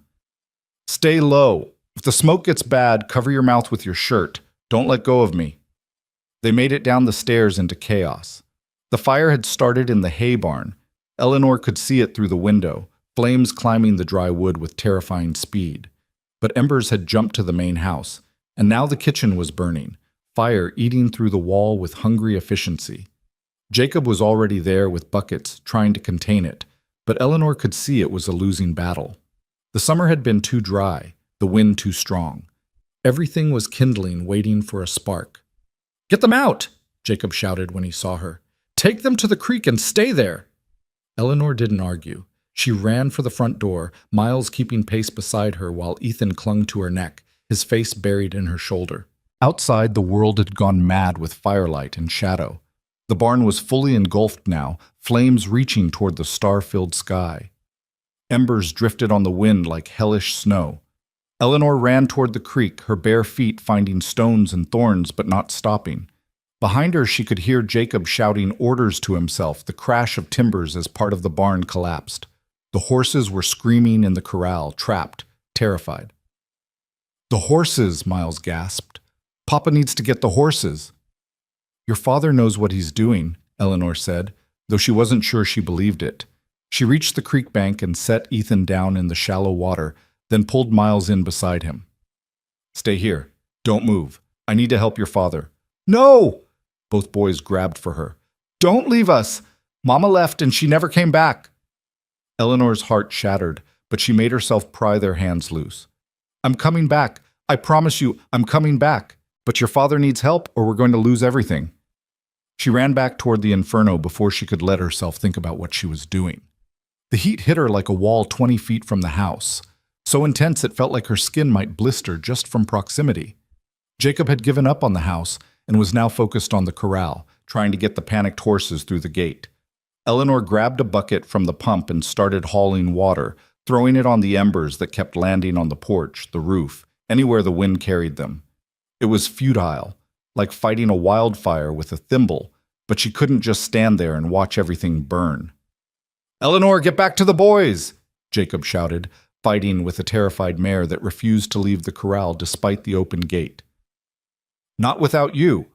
Eleanor threw another bucket of water at a small fire trying to catch on the porch railing. We do this together or not at all? Jacob swore and finally got the mare moving. The other horses followed in a panicked stampede, heading for open ground away from the flames. Jacob ran to Eleanor, his face streaked with soot and sweat. The house is lost, he said, his voice raw with smoke and something else. We need to create a fire break before it spreads to the grazing land. They worked like demons possessed, using shovels to dig a trench in the hard summer earth, throwing dirt on every ember they could find. Eleanor's hands blistered and bled. Her lungs burned from smoke. But she didn't stop, couldn't stop, because behind her was everything Jacob had built, and ahead of her were two boys who'd already lost their mother to fire. The kitchen wall collapsed with a roar of sparks and flame. Part of the roof followed, timbers crashing inward. Eleanor watched 12 years of Jacob's life burn and wanted to weep, but there was no time for grief. Only work. Only the desperate race against fire and wind and fate. It took 3 hours. 3 hours of brutal labor, of watching the barn and half the house burn to ash, of fighting spot fires that kept springing up like evil flowers. But finally, the wind shifted. The fire lost its momentum. What remained continued to burn, but it was contained now, eating itself rather than spreading. Eleanor collapsed to her knees in the dirt, coughing so hard she thought her ribs might crack. Jacob dropped beside her, his hands raw and bleeding, his face gray with exhaustion and shock. The boys, Eleanor gasped. I need to check on the boys. She tried to stand, but her legs wouldn't hold her. Jacob caught her before she fell, his strong hand steadying her even though he was shaking too. I'll go, he said. You did enough. More than enough. Together, Eleanor insisted. We go together. They stumbled toward the creek like two drunks, holding each other up. The eastern sky was beginning to pale with the first hint of dawn, and in that gray light, Eleanor could see the full extent of the damage. The barn was gone. The kitchen and back half of the house were destroyed. Outbuildings had burn marks. The corral fence had collapsed. But the boys were safe. She could see them huddled by the creek where she'd left them, and that was all that mattered. Miles saw them first and came running, Ethan right behind him. They hit their father like small cannonballs, and Jacob went down to his knees, wrapping both boys in his arms and holding them so tight Eleanor could see him trembling. You're alive, Ethan sobbed. You didn't burn. You didn't leave us. Never, Jacob said, his voice breaking. Never, boys. I'm right here. Eleanor stood apart, watching the family reunion and feeling suddenly like the intruder she'd always been. This was their tragedy, their survival, their moment. She had no right to be part of it. But then Miles pulled away from his father and ran to Eleanor, wrapping his arms around her waist. You came back, he said fiercely. You promised, and you came back. Of course I did, Eleanor said, running her hand through his smoke-tangled hair. I'll always come back. I promised, didn't I? Ethan joined his brother, and Eleanor found herself holding both boys while Jacob watched with an expression she couldn't read. They stood like that as the sun rose over the ruins, 4 people who'd survived the night but didn't yet know what came next. The days that followed were a blur of salvage and survival. They moved what remained of their possessions into the front part of the house, the section that hadn't burned. Jacob and the boys slept in the main room while Eleanor took the only intact bedroom. They cooked over an outdoor fire pit since the kitchen was gone. They washed in the creek and rationed water and made do with a fraction of what they'd had before. Neighbors came to help once word spread. Ranchers Eleanor had never met showed up with lumber and tools and strong backs, working alongside Jacob to shore up what remained and start planning repairs. The community that had seemed so hostile when Eleanor first arrived proved itself capable of surprising compassion in the face of disaster. But not everyone was helpful. On the 4th day after the fire, a rider appeared at midday while Jacob was working on the barn foundation with 2 neighboring ranchers. Eleanor was teaching the boys under a cottonwood tree by the creek, trying to maintain some normalcy despite the chaos. She looked up when she heard horses and felt her stomach drop. Tom Miller sat astride a fine bay gelding, and he wasn't alone. 3 other men flanked him, rough-looking types that made Eleanor think of the cowboys who'd chased her through Copper Ridge that first day. Jacob saw them too and straightened, his hammer still in hand. The neighboring ranchers exchanged glances and moved to stand with him. The air went tight with tension. "Tom," Jacob said, his voice neutral, "what brings you out here?" "Heard you had some trouble," Tom said, his smile not reaching his eyes. "Thought we'd come see if there was anything left worth saving." "We're managing fine. Don't need your help." "That's so." Tom's gaze swept over the burned buildings, the makeshift camp, and landed on Eleanor and the boys. "Seems like you could use all the help you can get, especially with mouths to feed that ain't even yours." Eleanor stood slowly, placing herself between the boys and the mounted men. Miles and Ethan pressed against her back, silent and watchful. "Eleanor's part of this household," Jacob said carefully. "What concerns my family doesn't concern you." "See, that's interesting," Tom said, "because I've been hearing things about how you brought this woman out here under questionable circumstances, about how she's living in your house without benefit of marriage or proper chaperone, about how that might not be appropriate." One of the neighboring ranchers, a man named Charlie Peterson, spat in the dirt. "Tom, if you've got something to say it straight instead of dancing around like a fool." Tom's smile went sharp and mean. "All right then, straight talk. I've filed a complaint with the territorial judge, alleging that Jacob Reed is harboring a woman of questionable virtue and exposing his minor children to moral corruption. The judge is very interested in investigating these allegations." Eleanor felt like she'd been punched. "That's absurd. I'm a teacher. I'm here to educate the boys." "Is that what they're calling it these days?" Tom's gaze raked over her in a way that made her skin crawl. "Funny how you showed up in a wedding dress for a man who didn't want you, and now you're playing house with a widower and his kids. Makes a man wonder what else you're willing to do to secure yourself a home." Jacob moved so fast Eleanor barely saw it. One moment he was standing by the barn, the next he'd crossed the space between them and dragged Tom off his horse. They hit the ground hard, Jacob's fist connecting with Tom's jaw before anyone could intervene. "You take that back," Jacob growled, his forearm across Tom's throat. "You apologize to her right now." Tom laughed, spitting blood. "Truth hurts, don't it? And the judge will want to know the truth. About the nature of your relationship with Miss Hayes. About whether she's a fit influence for your boys. About whether you're a fit father, letting strange women into your home so soon after your wife's death." The other men with Tom had dismounted now, hands on their weapons. Charlie and the other neighbor moved to back Jacob up. The situation was escalating toward violence, and Eleanor knew with cold certainty that if this turned into a fight, Tom would use it as further evidence against them. "Stop," Eleanor said loudly. "Jacob, let him go." Jacob didn't move, his eyes locked on Tom with murderous intent. "Please," Eleanor added quietly, "this is what he wants. Don't give him ammunition." Jacob's jaw worked, but finally he released Tom and stood. Tom climbed to his feet, still grinning despite the blood on his face. "Smart woman," Tom said. "Smarter than your boss, anyway. The judge will be by within the week to conduct his investigation.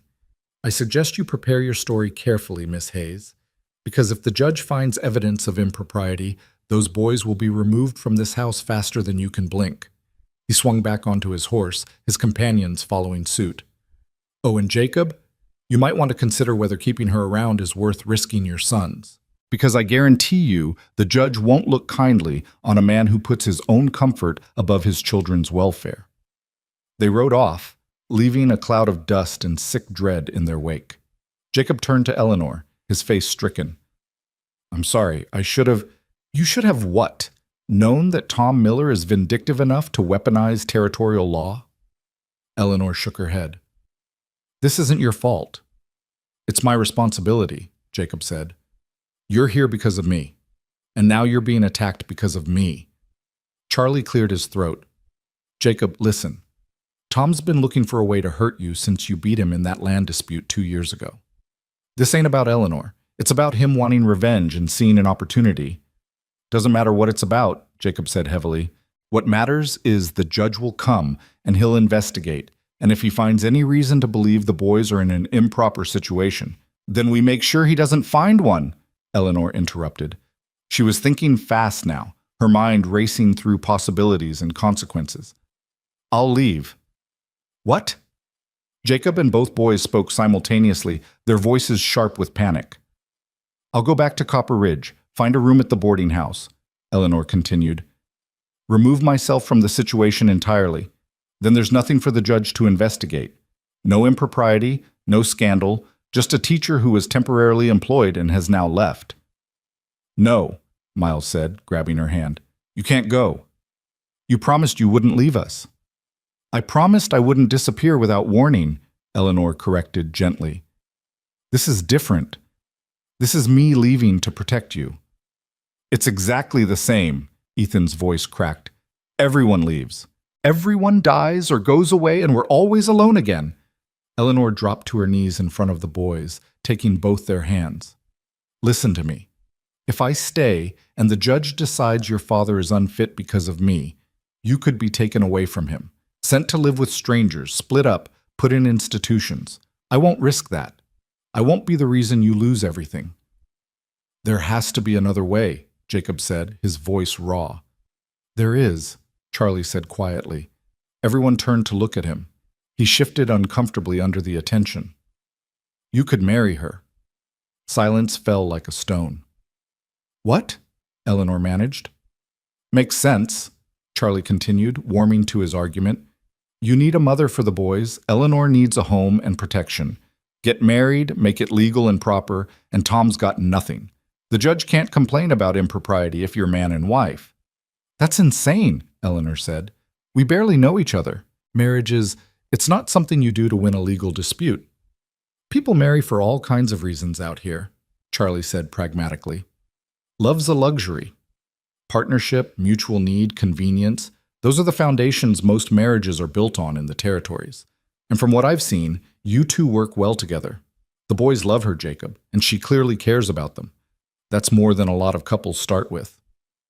Jacob was staring at Eleanor with an expression she couldn't read. "It's your choice," he said finally.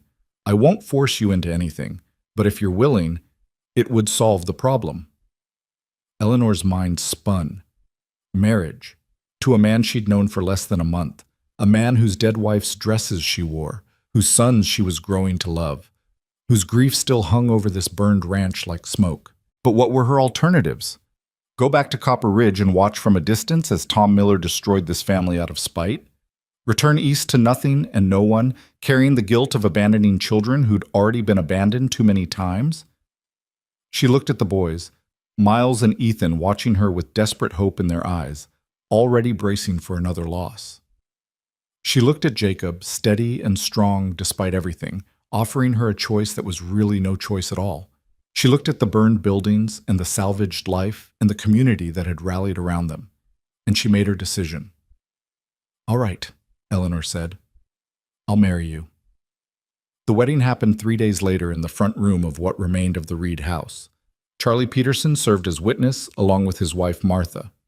The circuit preacher, who happened to be passing through, conducted the ceremony with professional efficiency and no questions about the hasty nature of the union. Eleanor wore a simple dress borrowed from Martha. Her wedding dress was still stuffed in the bottom of the trunk, and she couldn't bring herself to look at it. Jacob wore his cleanest shirt and pants, his hair still damp from washing. The boys stood beside them, solemn and watchful, not quite understanding what was happening, but understanding it was important. The vows were brief, the kiss perfunctory, the ring a simple band Jacob had commissioned from the blacksmith in town. 20 minutes after it started, Eleanor Hayes became Eleanor Reed, and the temporary arrangement she'd agreed to 1 month ago became permanent in the eyes of law and society. The preacher left. Charlie and Martha congratulated them awkwardly and departed. And then it was just the four of them, Eleanor, Jacob, Miles, and Ethan, standing in the ruins of the old life and the uncertain beginning of the new one. "Well," Jacob said after a long silence, "that's done." "Yes," Eleanor agreed. They looked at each other, two strangers who were now legally bound, and Eleanor wondered what she'd just committed herself to. That night, Jacob insisted on sleeping outside by the fire pit while Eleanor took the bedroom. The boys slept in the main room as they had been since the fire. It was all very proper and careful, everyone maintaining appropriate distance despite the marriage certificate that said they were now family.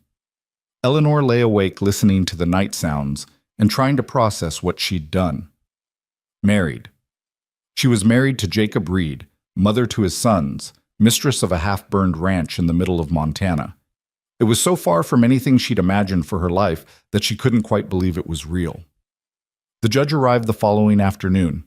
He was a severe-looking man named Judge Harrison, riding a fine horse and accompanied by a clerk who took notes on everything. Tom Miller rode with them, his smile triumphant as he dismounted. "Mr. Reed," Judge Harrison said formally, "I'm here to investigate allegations of impropriety in your household, specifically regarding the presence of an unmarried woman living with you and your minor children." Jacob stepped forward, his face carefully neutral. "The allegations are false, Your Honor. Eleanor is my wife. We were married 3 days ago by Circuit Preacher Morrison.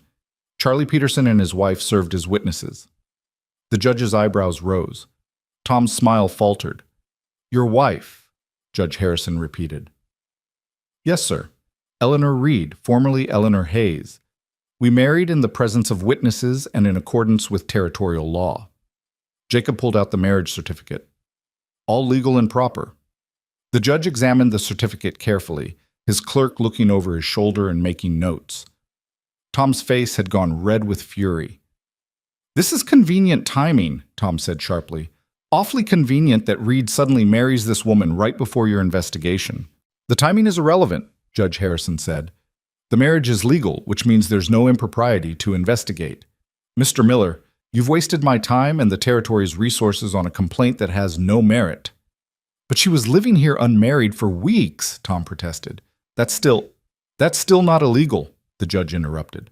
"Unusual, perhaps, but not grounds for removing children from their father's custody." He turned to Eleanor, who'd been standing silently on the porch. "Mrs. Reed, I assume you're here of your own free will?" Eleanor stepped forward, meeting the judge's gaze directly. "I am, Your Honor. I came to Montana to marry another man who changed his mind. Mr. Reed offered me employment teaching his sons. Over the course of that employment, we grew to respect each other and decided to marry. It may have been quick by Eastern standards, but as I understand it, such arrangements are common in the territories." "They are, indeed," the judge agreed. He studied Eleanor for a moment longer, then nodded. "You seem a capable woman, Mrs. Reed. Your husband and sons are fortunate to have you." He remounted his horse, his clerk scrambling to follow. Tom remained on the ground, his face twisted with impotent rage. "This isn't over, Reed," Tom said quietly. "Yes, it is," Jacob replied. "You've got no complaint, no grounds, no case. Leave my family alone, Tom, because next time you come at us, I won't be so restrained." Tom spat in the dirt at Jacob's feet, a final gesture of contempt, and swung onto his horse. He rode off without another word, but the look in his eyes promised that Jacob was right. This wasn't over. That night, for the first time since the fire, the boys slept without nightmares. Eleanor sat by their beds, watching them breathe in the peaceful rhythm of true rest, and realized that whatever happened next, she'd made the right choice. She'd chosen to stay, to fight, to become part of this broken family and help them heal, even if it meant binding herself to a man she barely knew and a life she'd never imagined. Jacob found her there an hour later, still keeping vigil. "Thank you," he said quietly, "for today, for all of it. You didn't have to—" "Yes, I did," Eleanor interrupted. "They're my sons now too, legally, officially, and I protect what's mine." Something shifted in Jacob's expression. Surprise, gratitude, something else Eleanor couldn't name. "Eleanor, about the marriage. I want you to know I don't expect, that is, we can keep things as they've been. Separate rooms, separate lives, mostly. This doesn't have to change anything you're not ready to change." Eleanor looked at him, this man who'd saved her from disaster, who'd given her purpose and family and a home despite his own grief. "What do you want it to be, Jacob?" He was quiet for so long she thought he wouldn't answer. Then, "I want to stop feeling like I'm drowning. I want my boys to smile again. I want to rebuild what the fire took and make something better from the ashes." He paused. "And I want to know that when I wake up tomorrow, you'll still be here, that this is real." "It's real," Eleanor said softly. "I'm here, and I'm not going anywhere." She meant it. For better or worse, for richer or poorer, in fire and fear and uncertain futures, she was Eleanor Reed now, and she would stand her ground. The fragile peace lasted exactly 9 days. Eleanor had fallen into the rhythm of being Mrs. Reed with surprising ease. She taught the boys in the mornings, worked alongside Jacob on rebuilding efforts in the afternoons, and fell into bed each night so exhausted she barely had energy to think about the strangeness of her situation. The marriage certificate hung on the wall where the judge had seen it, proof of legitimacy, but the reality of what it meant remained undefined and unspoken between her and Jacob. They were partners in survival, nothing more. At least that's what Eleanor told herself when she caught Jacob watching her with an expression that made her heart skip, or when their hands brushed reaching for the same tool and neither pulled away quite fast enough. The boys, at least, had accepted the change with relief that bordered on joy.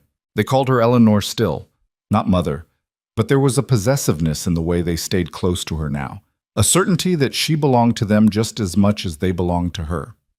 On the 9th night, Eleanor was washing dishes in the makeshift outdoor kitchen when she heard horses approaching fast, too fast, the kind of speed that meant urgency or trouble, and she'd learned to distinguish between the two. Jacob heard it too.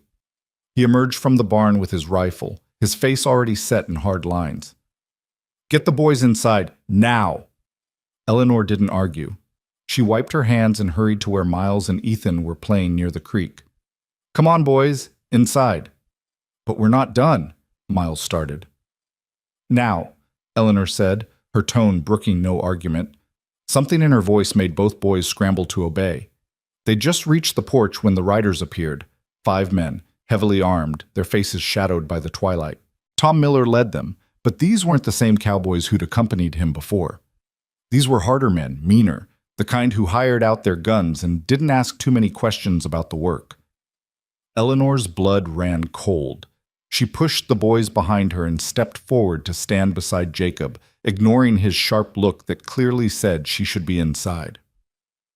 "Tom," Jacob said, his voice deadly calm, "you're trespassing, and you brought friends who look like they're spoiling for trouble." "No trouble," Tom said, though his smile said otherwise. "Just here to deliver some news. See, I did some digging after the judge's visit. Turns out your new wife has some interesting history back east." Eleanor felt ice slide down her spine. Jacob's grip tightened on his rifle. "What are you talking about?" Jacob asked. Tom pulled a folded paper from his jacket. "Got a telegram from a lawyer in Boston. Seems Miss Eleanor Hayes, Mrs. Reed, was contracted to marry a man named James Calloway. Legal contract signed and witnessed, promising marriage in exchange for travel funds and other considerations. That contract was voided when Calloway broke the engagement," Eleanor said, forcing her voice to stay steady. "Was it?" Tom's smile widened. "Because according to this lawyer, Calloway's willing to pursue breach of contract. Says you took his money under false pretenses. Says you owe him restitution, $500, or the original contracted marriage." Jacob's laugh was harsh and humorless. "That's ridiculous. You can't enforce a contract to marry someone who doesn't want to marry you." "Maybe not," Tom agreed. "But you can sue for breach and damages, and Calloway's lawyer is very interested in doing just that. Says he'll file in territorial court, which means Eleanor here will have to appear and defend herself.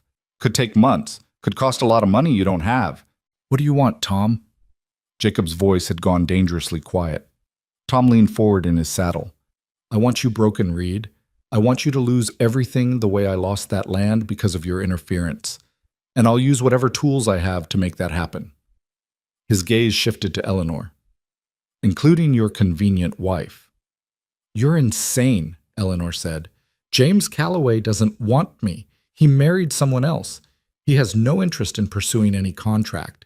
"He does now," Tom said. "Once I explained how much trouble you've caused me, how you're the reason my complaint failed. Calloway was very sympathetic, very interested in causing you some hardship in return." Eleanor understood then. This wasn't about the contract or the money. This was Tom finding another angle of attack, another way to hurt Jacob through her. And the terrible thing was, it might work. Even a frivolous lawsuit could tie them up in legal proceedings, cost them money they needed for rebuilding, force Eleanor to travel back east and leave the boys for months. "We'll fight it," Jacob said. "Get a lawyer, Prove the contract was breached by Calloway's actions. You won't win this, Tom. Maybe not, Tom said, but I'll make you bleed for it, and while you're busy fighting in court, well, he gestured to his armed companions. Accidents happen on isolated ranches. Fires start. Cattle wander off. Buildings collapse. It'd be a shame if anything happened to what you've been working so hard to rebuild. It was a threat as clear as day, spoken in front of witnesses who wouldn't testify against Tom even if their lives depended on it. Jacob understood it too. Eleanor could see the calculation in his eyes, weighing options and finding them all lacking. Get off my land, Jacob said quietly. Before I forget I'm a civilized man. We're going, Tom said. But think about what I said. Maybe Eleanor decides to honor her original contract after all. Maybe she goes back to Calloway, gets this mess sorted out nice and legal. Then there's no lawsuit, no trouble, no accidents. Everyone walks away clean. That's not happening, Eleanor said firmly. Tom shrugged. Your choice. But choices have consequences out here, Mrs. Reed. You'd do well to remember that. They rode off into the gathering darkness, leaving behind the smell of gun oil and malice. Jacob stood motionless until the sound of hoofbeats faded completely, then turned to Eleanor. How binding is this contract? He asked. Eleanor's hands were shaking. She clasped them together to hide it. I signed it. Calloway advanced me money for travel and the dress. But he broke the engagement, Jacob. He married someone else. No court would enforce it. Territorial courts are unpredictable, Jacob said. Especially if Tom's got the judge's ear, which he might. His cousin's the sheriff, remember? These things are all connected out here. So what do we do? Jacob was quiet for a long moment, staring at the darkness where Tom had disappeared. Finally, he looked at her. We prepare for a fight, and we make sure the boys are protected no matter what happens. That night, Eleanor couldn't sleep. She lay in her small bedroom, listening to the house settle and thinking about contracts and consequences and the fact that her past had followed her across 2,000 miles to threaten the fragile life she'd built. She must have eventually dozed because she woke to the sound of breaking glass. Eleanor was on her feet instantly, her heart pounding. Another crash, this one from the main room, shouting. Jacob's voice, sharp with alarm. She grabbed the fire poker from her cold stove and ran into the main room to find chaos. The front window had been shattered, and through the broken glass she could see torches moving in the darkness outside. Someone was shooting, not at the house yet, but close enough to send a message. Jacob had the boys on the floor, shielding them with his body while he tried to reach his rifle. Eleanor dropped beside them, the poker gripped tight in her hands. How many? She gasped. Can't tell, at least 4. Jacob's face was grim. They're trying to draw me out. Want me to come outside so they can... A bullet tore through the broken window and embedded itself in the wall 6 inches from Eleanor's head. Down! Jacob shouted, and they all flattened. More shots followed, systematic and deliberate. Not trying to kill anyone inside, but definitely trying to terrorize. Eleanor heard glass breaking in other rooms, heard something heavy hit the roof. They were surrounding the house. The boys, Eleanor said urgently. We need to get them somewhere safe. There's a root cellar, Jacob said, through the kitchen. Eleanor, can you get them there while I hold them off? You can't fight them all alone. I don't have a choice. Jacob's eyes were fierce. They want me to come out. They want a confrontation. But they won't expect me to have backup. Get the boys safe, then get the shotgun from my room. You know how to shoot? I can learn fast. A ghost of a smile crossed Jacob's face despite everything. That's my girl. Go. Now. Eleanor grabbed both boys and ran in a crouch toward the kitchen, praying none of the shooters had circled around to that side yet. She found the cellar door where Jacob said it would be, a trapdoor set into the floor, leading down into darkness. Down, she told the boys. Quickly now. What about you? Ethan's voice was small and terrified. What about Papa? We're going to be fine, Eleanor lied, but I need you both to hide here and not come out no matter what you hear. Can you do that for me? Miles grabbed her hand. Don't die, he whispered. Please don't die like Mama. Eleanor's heart broke, but she made herself smile. I have no intention of dying. I've got too much work to do. She kissed both their foreheads quickly. Hide. Stay quiet. I'll come for you when it's safe. She lowered them into the cellar and closed the door, shoving a heavy flour sack over it for concealment. Then she ran to Jacob's room and found the shotgun exactly where he'd said it would be, already loaded. Back in the main room, Jacob had returned fire through the broken window. The sound was deafening in the enclosed space. Eleanor dropped beside him, the shotgun heavy in her hands. "They're not rushing the house," Jacob reported. "They want to flush us out or burn us out. And my bet is—" The smell of smoke reached them at the same moment. "Fire," Eleanor breathed. "They're setting another fire." Jacob swore viciously. "They torched something upwind. It'll spread to the house within minutes." He looked at Eleanor, and she saw desperation in his eyes. "We can't stay here. We have to run for it." "With the boys in the cellar?" "We get them and we run for the creek. It's our only chance." They were moving before the words fully registered, racing back to the kitchen. Eleanor threw open the cellar door while Jacob provided cover, firing at shadows and movement in the darkness outside. The boys climbed out, their faces pale with terror in the growing firelight. Because the house was burning now. Eleanor could see flames climbing the outside wall, could feel the heat building. The rebuilt life they'd fought so hard for was being destroyed again, and this time it was deliberate murder disguised as harassment. "Out the back," Jacob commanded. "Stay low. Stay together. We make for the creek and we don't stop for anything." They ran. The back door opened onto chaos, smoke and firelight and the crack of gunfire. Eleanor held tight to both boys' hands while Jacob led the way, his rifle ready. They made it 10 feet before a figure emerged from the smoke, gun raised. Jacob fired first. The man went down with a scream. Another appeared to their right, and this time Eleanor didn't think, just raised the shotgun and pulled the trigger. The recoil nearly knocked her over, but the man dropped, and they kept running. The creek was 30 yards away. 20. 10. They were going to make it, Eleanor thought desperately. They were actually going to— The bullet took Jacob in the shoulder and spun him around. He went down hard, his rifle flying from his hands. Eleanor screamed and dropped beside him, the boys right behind her. "Keep going," Jacob gasped, his face gray with pain and shock. "Get the boys to safety." "Not without you," Eleanor said fiercely. She looked at Miles and Ethan. "Help me. We're getting your father up." Together, the four of them managed to get Jacob to his feet. He swayed, his left arm hanging useless, but he could move. They stumbled toward the creek while bullets kicked up dirt around them and the house burned like a funeral pyre behind them. They made it to the water just as Eleanor heard horses approaching. But these weren't Tom's men. She recognized Charlie Peterson's voice shouting, recognized the arrival of help finally coming. Eleanor lowered Jacob into the shallow water, the cold helping to shock him back toward consciousness. The boys pressed against his good side while Eleanor tore strips from her nightgown to bind the wound in his shoulder.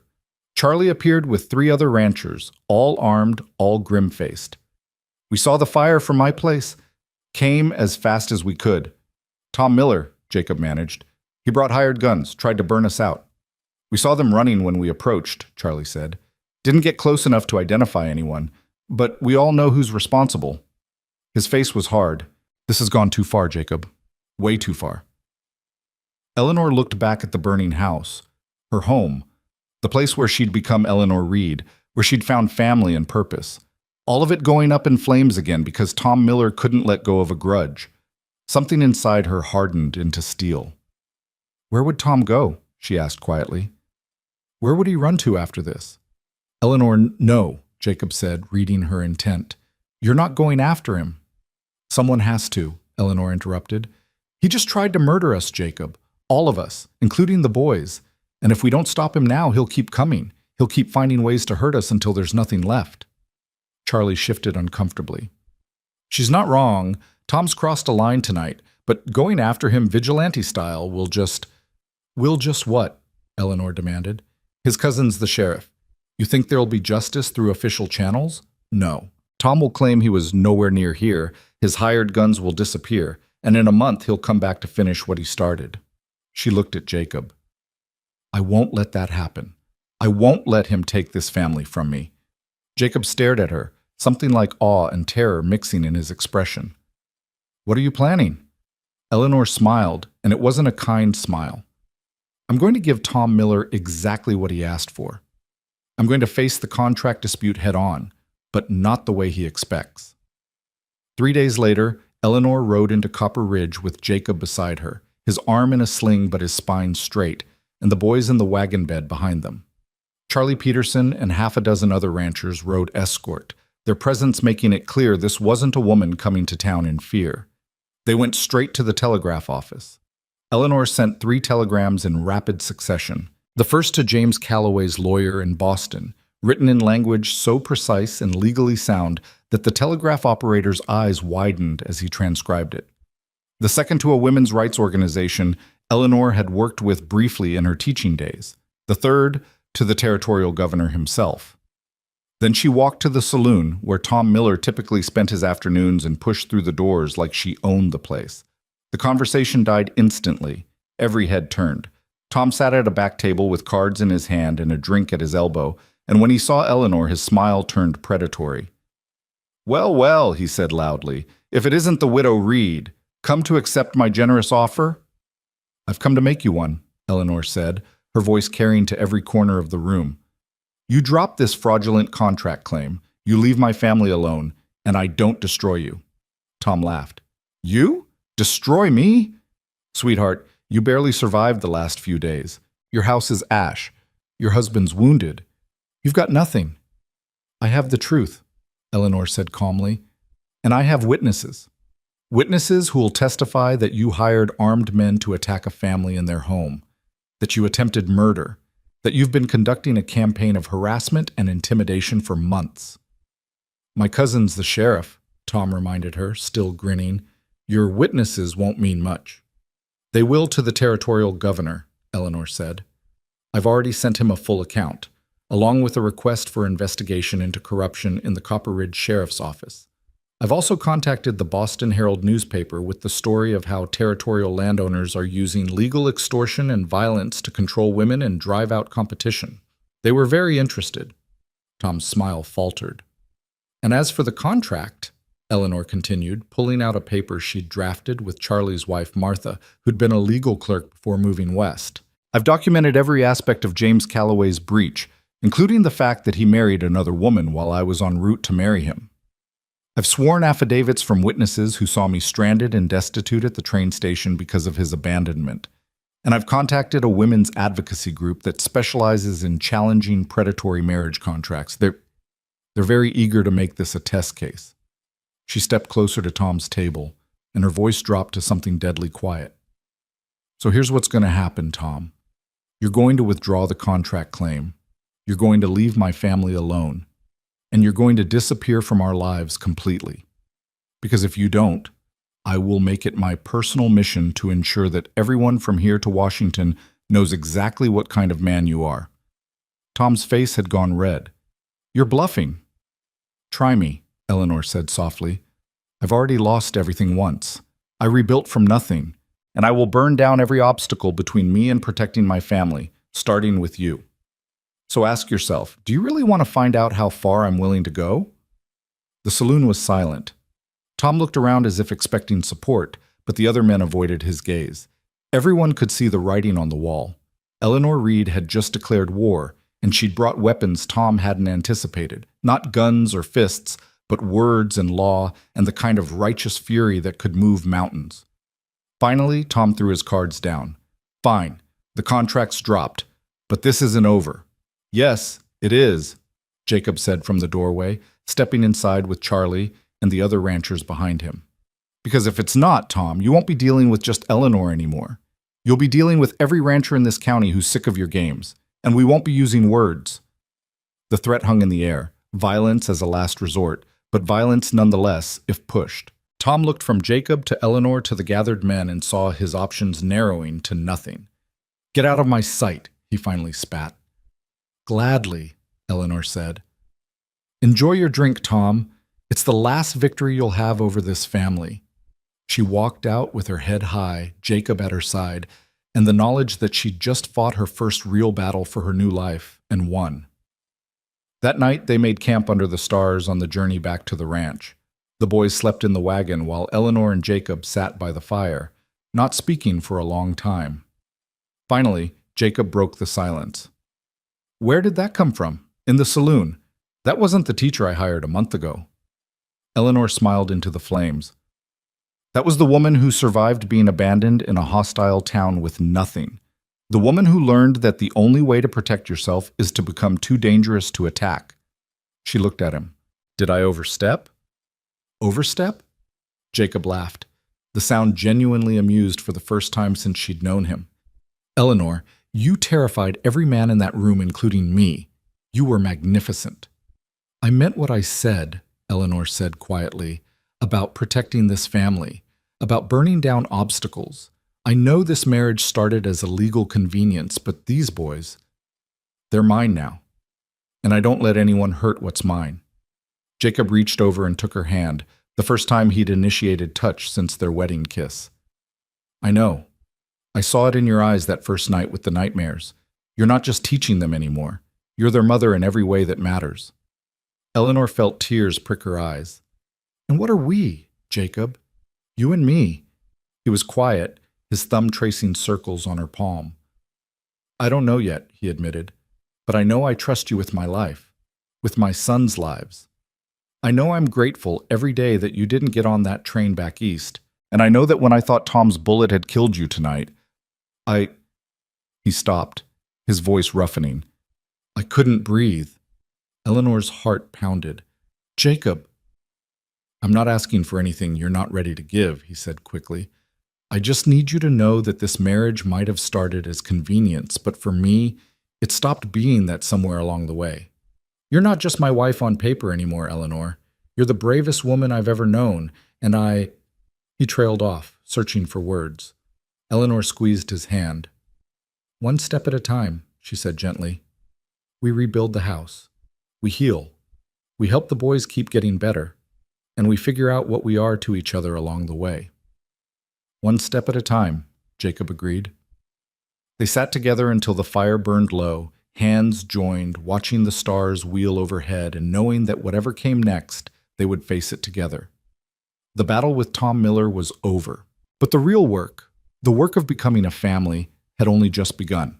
The rebuilding began the morning after they returned from Copper Ridge, before the sun had fully crested the horizon. Eleanor woke to the sound of hammers and voices, and when she stepped outside, she found half the county already assembled in their yard. Ranchers she'd never met, their wives carrying baskets of food, their children running between the workers. Everyone had come to help raise the Reed House from its ashes. Charlie Peterson directed the work with the efficiency of a general commanding troops. Foundation's still solid, he called out. We frame it the same as before, but add a proper kitchen extension. Eleanor, Martha's got some ideas about the layout if you want to give input. Eleanor found herself swept into planning discussions with women who'd been strangers a month ago and were now offering advice on window placement and pantry design like she was one of their own. It was overwhelming and wonderful and completely foreign to someone who'd spent most of her life being told she didn't quite fit anywhere. You'll want the stove here, Martha said, sketching in the dirt with a stick. Catches the morning light but stays cool in the afternoon heat. And a bigger wash basin, trust me, with boys you'll need it. I was thinking, another woman named Sue added, that you might want a separate schoolroom. Word is you're a real teacher, and there's families out here who'd pay to send their children if you're willing to take them on. Eleanor blinked. A school? Here? Why not? Sue gestured at the land around them. Nearest school is 20 miles, and half these kids can't make that journey daily. But if you're teaching the Reed boys anyway, and you've got the training, seems like it'd be good for everyone. The idea took root in Eleanor's mind immediately. A school. Not just teaching Miles and Ethan, but creating something permanent, something that would serve the whole community. It felt right in a way she couldn't quite articulate, like pieces of her old life and new life were finally fitting together into something that made sense. I'd need supplies, Eleanor said slowly. Books, slates, proper desks. We'll figure it out, Martha said firmly. Ranchers can contribute what they can afford. Won't be fancy, but it'll be real education. Better than most of these kids have access to now. Jacob appeared at Eleanor's elbow, his wounded arm still in a sling, but his face less drawn than it had been. You thinking about starting a school? Maybe, Eleanor admitted, if you don't mind the house being overrun with other people's children. Mind? Jacob's expression softened in a way that made Eleanor's heart skip. Eleanor, you've already given my boys back their voices and their hope. If you want to do the same for the whole county, I'll help you build whatever you need to make it happen. By the end of the first week, the house had walls again. By the end of the second, it had a roof and windows and a kitchen that was twice the size of the original. The men worked sunrise to sunset while the women organized meals and kept children occupied, and Eleanor found herself part of a community she hadn't known existed. The boys thrived in the chaos. Miles and Ethan helped where they could, fetching tools and holding boards steady, their faces bright with an enthusiasm Eleanor hadn't seen before. And at night, when the workers went home and the four of them ate dinner together in the partially finished house, the boys talked. Really talked. Not just answering questions, but volunteering stories about their day, asking about tomorrow's plans, arguing good-naturedly about who had hammered more nails. "They're healing," Jacob said one night after the boys had gone to bed. He and Eleanor sat on the new porch, watching the stars emerge. "I can see it happening. Every day they're a little more like they were before. Before everything." "They'll always carry the loss," Eleanor said quietly. "But maybe they're learning they can carry it without it crushing them." Jacob was silent for a moment. Then, "I need to tell you something. About Sarah. About how she died." Eleanor turned to look at him, surprised. In all their weeks together, Jacob had barely mentioned his first wife beyond the basic facts. "The fire," Jacob continued, his voice rough with old pain. "It started in the kitchen. Middle of winter, we were trying to keep warm and she was cooking supper. The boys were upstairs playing. I was outside dealing with a fence breach. By the time I saw the smoke..." He stopped, swallowed hard. The kitchen was already gone. Sarah was trying to get upstairs to the boys, but the stairs had caught. I got the boys out through their window, got them to safety. But when I went back for Sarah, the whole structure was coming down. "Jacob," Eleanor breathed, her hand finding his. "She was trapped," he said. "Could see her through the smoke, could hear her calling for me, but the heat was too intense, the building too unstable. I tried 3 times to get to her, and each time the fire drove me back. The boys were screaming for their mother. Neighbors were holding me back, and all I could do was watch her." His voice broke. "Watch her burn." Eleanor wrapped both hands around his, holding tight. "I'm so sorry." "The boys saw it," Jacob continued. "Not the worst of it, but enough. Enough to give them nightmares for 3 years. Enough to make them terrified every time they smell smoke. And I blamed myself. Still do. If I'd been there 5 minutes earlier, if I'd insisted we rebuild the chimney that winter instead of waiting for spring, if I'd done 1,000 things differently..." "It was an accident," Eleanor said firmly. "A terrible, tragic accident. Not your fault." "I know that up here," Jacob tapped his head. "But here..." He pressed his free hand to his chest. "Here. I'm still standing outside that burning house watching my world end and being completely powerless to stop it." Eleanor understood then why he'd been so desperate to save her from Tom Miller's attack, why he'd thrown himself in front of that bullet. Jacob Reed had already lost one woman he cared about to violence he couldn't prevent. He wouldn't survive losing another. "I won't burn," Eleanor said quietly. "And I won't leave. You're stuck with me, Jacob Reed, for better or worse." He looked at her then, really looked at her in the starlight, and Eleanor saw something shift in his expression. The careful distance he'd been maintaining since their marriage cracked, and underneath was raw want mixed with fear. "Eleanor," he said hoarsely, "I need to know. Is this marriage real for you? Not just the legal part, but us.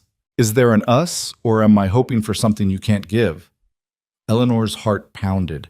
She thought about the past weeks, about the way her pulse jumped when Jacob smiled, the way she'd felt when she thought Tom's men might have killed him, the way she'd fought like a wildcat to protect this family that had somehow become hers. "There's an us," she said softly. "I don't know exactly what kind yet, and I'm terrified of getting it wrong, but yes, this is real for me too." Jacob released a breath like he'd been holding it for weeks. Then slowly, carefully, he leaned forward and kissed her. Not the perfunctory wedding kiss that had been for show, but something real and deep and full of promise. When they finally pulled apart, Eleanor was shaking. We should probably take this slow, she managed. Probably, Jacob agreed, though he didn't let go of her hand. We've got time. All the time we need to figure out what we're doing.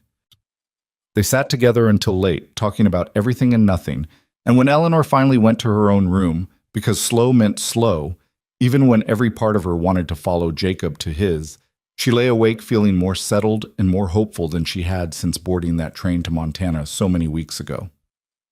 The house was finished by late August, and the community threw a celebration that felt more like a wedding reception than a construction completion party.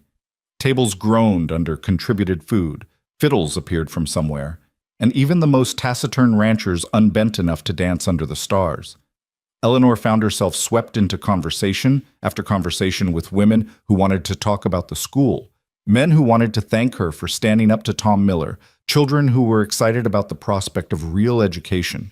She was dizzy with it, overwhelmed but in the best possible way. "You did this," Jacob said, appearing at her elbow with 2 cups of punch. "Built something from nothing, created community where there was just survival before." "We did this," Eleanor corrected. "All of us together." Miles and Ethan raced past chasing other children, their laughter bright and clear in the evening air. Eleanor watched them go, her throat tight with emotion. "They smiled today," she said. "Both of them. Real, genuine smiles." "I know," Jacob said. "I saw." His voice was thick. 3 years, Eleanor. 3 years of gray faces and silence and nightmares. And you gave them back their childhood in less than 2 months. "It wasn't just me. It was exactly you," Jacob interrupted.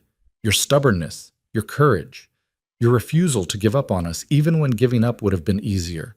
You saved us, Eleanor, all 3 of us." Before Eleanor could respond, Martha appeared with Sue and 2 other women, all of them carrying something wrapped in cloth. "We made you something," Martha announced, "for the school." They unwrapped it to reveal a wooden sign, beautifully carved and painted. "Reed School, Esternt, 1882. "It's perfect," Eleanor breathed, running her fingers over the lettering. "When did you find time to make this?" "We've all been working on pieces," Sue explained. "The school's important, Eleanor. You're giving these children something most of them would never have access to. We wanted you to know how much that means." Eleanor felt tears threatening and blinked them back fiercely. "I don't know what to say." "Say you'll start with the fall term," Martha suggested. "We've already got 12 families confirmed who want to send their children. More if you've got room." "I'll make room," Eleanor promised. The school opened on the first Monday in September with 15 students ranging from 6 to 14 years old. Eleanor had converted one of the new house's larger rooms into a classroom, and Jacob had built desks and benches from salvaged lumber. The supplies were mismatched: slates donated by various families, books from Eleanor's own collection supplemented by donations from the community, but it was enough to start. Miles and Ethan sat in the front row, helping the younger children and demonstrating that yes, learning could actually be enjoyable. Eleanor taught reading in the morning, mathematics in the afternoon, and filled the spaces between with history and geography and science learned from the natural world around them. It was exhausting and exhilarating and exactly what Eleanor had been meant to do with her life. She understood that now. All the struggle in Boston, all the rejection and judgment and feeling like she didn't fit, it had been leading her here, to this rough schoolroom on a Montana ranch where children who would otherwise grow up illiterate learned to read Shakespeare and calculate geometric proofs. Jacob watched from the doorway sometimes during lessons, his expression soft with something that looked like wonder. And at night, after the students had gone home and the boys were in bed, he and Eleanor would sit together and talk about the day's successes and challenges, their relationship deepening with every conversation. They still maintained separate rooms. Slow was slow, but the wall between them was growing thinner by the day. October brought the first real test of the school when a late storm rolled through, dumping 6 inches of snow overnight and making the roads nearly impassable. Several families sent word their children couldn't make the journey, but 5 hardy souls showed up anyway, determined not to miss lessons. Eleanor taught those 5 with the same dedication she gave 15, and when the storm worsened and it became clear the children couldn't safely go home, she and Jacob converted the main room into a temporary dormitory. The children bedded down near the fireplace while Eleanor and Jacob took turns keeping watch, making sure the fire didn't die and no one got scared. Around midnight, one of the younger girls, a 6-year-old named Anna, woke crying for her mother. Eleanor soothed her with the same techniques she'd used on Ethan's nightmares, telling stories until the child drifted back to sleep. "You're good at this," Jacob observed quietly from his position by the fire. "Being a mother." "I'm learning," Eleanor said, "mostly from watching you be a father." Jacob smiled. "We make a good team." "We do," Eleanor agreed. They looked at each other across the dim room full of sleeping children, and Eleanor felt something click into place. This was family. Not the family she'd planned when she boarded that train to marry James Calloway, but something richer and stranger and infinitely more real. "I love you," she said, the words emerging before she could think better of them. "I don't know when it happened exactly, but it did." "I love you, Jacob Reed." Jacob went very still. Then he stood and crossed to where Eleanor sat, pulling her to her feet and into his arms. "I love you too," he said against her hair. "Have for weeks now, but I was afraid to say it. Afraid you'd feel pressured or trapped or—" Eleanor kissed him, cutting off the worry with action. When they finally broke apart, both breathless, she smiled. "I'm not trapped. I'm exactly where I choose to be." They spent that night talking in whispers while the storm raged outside and the children slept safe and warm. They talked about the future, about expanding the school, about maybe having children of their own someday, about the life they were building together from the ruins of their separate pasts. When dawn broke and the storm cleared, the children's families came to collect them, and word spread through the community about how the Reeds had kept everyone safe through the night. More families signed up for the school. More trust was built. More roots grew deeper. November brought the telegram Eleanor had been half expecting and half dreading. James Calloway's lawyer had officially withdrawn the contract claim, citing insufficient grounds for prosecution. Tom Miller had left the territory entirely. Rumor said he'd gone to California to try his luck in the gold fields. The shadow that had hung over Eleanor's marriage lifted completely. "It's really over," she told Jacob that evening. "No more legal threats, no more Tom, no more past chasing me." "Just the future ahead," Jacob said. "Whatever we make of it." That night, Eleanor didn't go to her own room. By unspoken agreement, she followed Jacob to his, and they finally consummated the marriage that had been real in every way but this for months. It was tender and awkward and perfect, two people who'd found each other by accident learning how to fit together on purpose. Afterward, lying in Jacob's arms while he traced lazy patterns on her shoulder, Eleanor felt peace settle over her like a blanket. "No regrets?" Jacob asked quietly. "Not a single one." Winter came hard and fast that year, but the Reed house was warm and solid against the cold. Eleanor taught through December, though student attendance dropped as families hunkered down on isolated ranches. She used the time to plan curriculum for spring and to help the boys with advanced studies that would prepare them for whatever future they chose. And at night, she and Jacob learned each other in the way married couples do, building intimacy through shared warmth and whispered conversations and the simple comfort of not being alone. By January, Eleanor knew she was pregnant. She told Jacob on a night when the stars were so bright and clear they looked close enough to touch, and his joy was so pure and complete that she cried. "Another child," he said wonderingly, his hand splayed across her still flat stomach. "A new beginning." "Are you disappointed it's not a boy?" Eleanor teased, "to even out the numbers?" "I don't care if it's a boy or a girl or a chorus of both," Jacob said. "It's ours. That's all that matters." They told the boys the next morning, and Miles and Ethan's reaction sealed the final healing of their family. They were excited rather than threatened, asking questions about when the baby would come and whether it would like the same stories Eleanor told them, and could they teach it to ride horses when it was big enough. "You're not trying to replace our mama," Ethan said seriously. You're our mama too, the one who didn't leave. The one who stayed even when things were hard."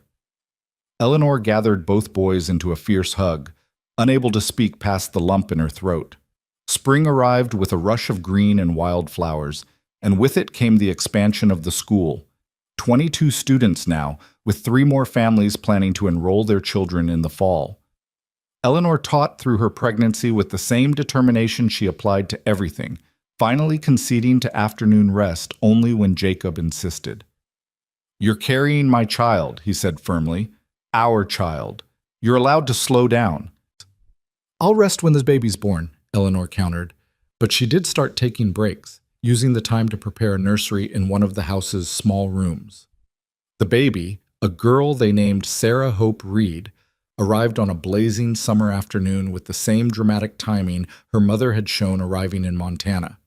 Eleanor labored through the heat with Martha and two other ranch women attending her, and when she finally held her daughter in her arms and saw Jacob's face as he looked at both of them, she understood that this was what she'd traveled 2,000 miles to find. Not a convenient marriage or a teaching position or escape from her past, but family.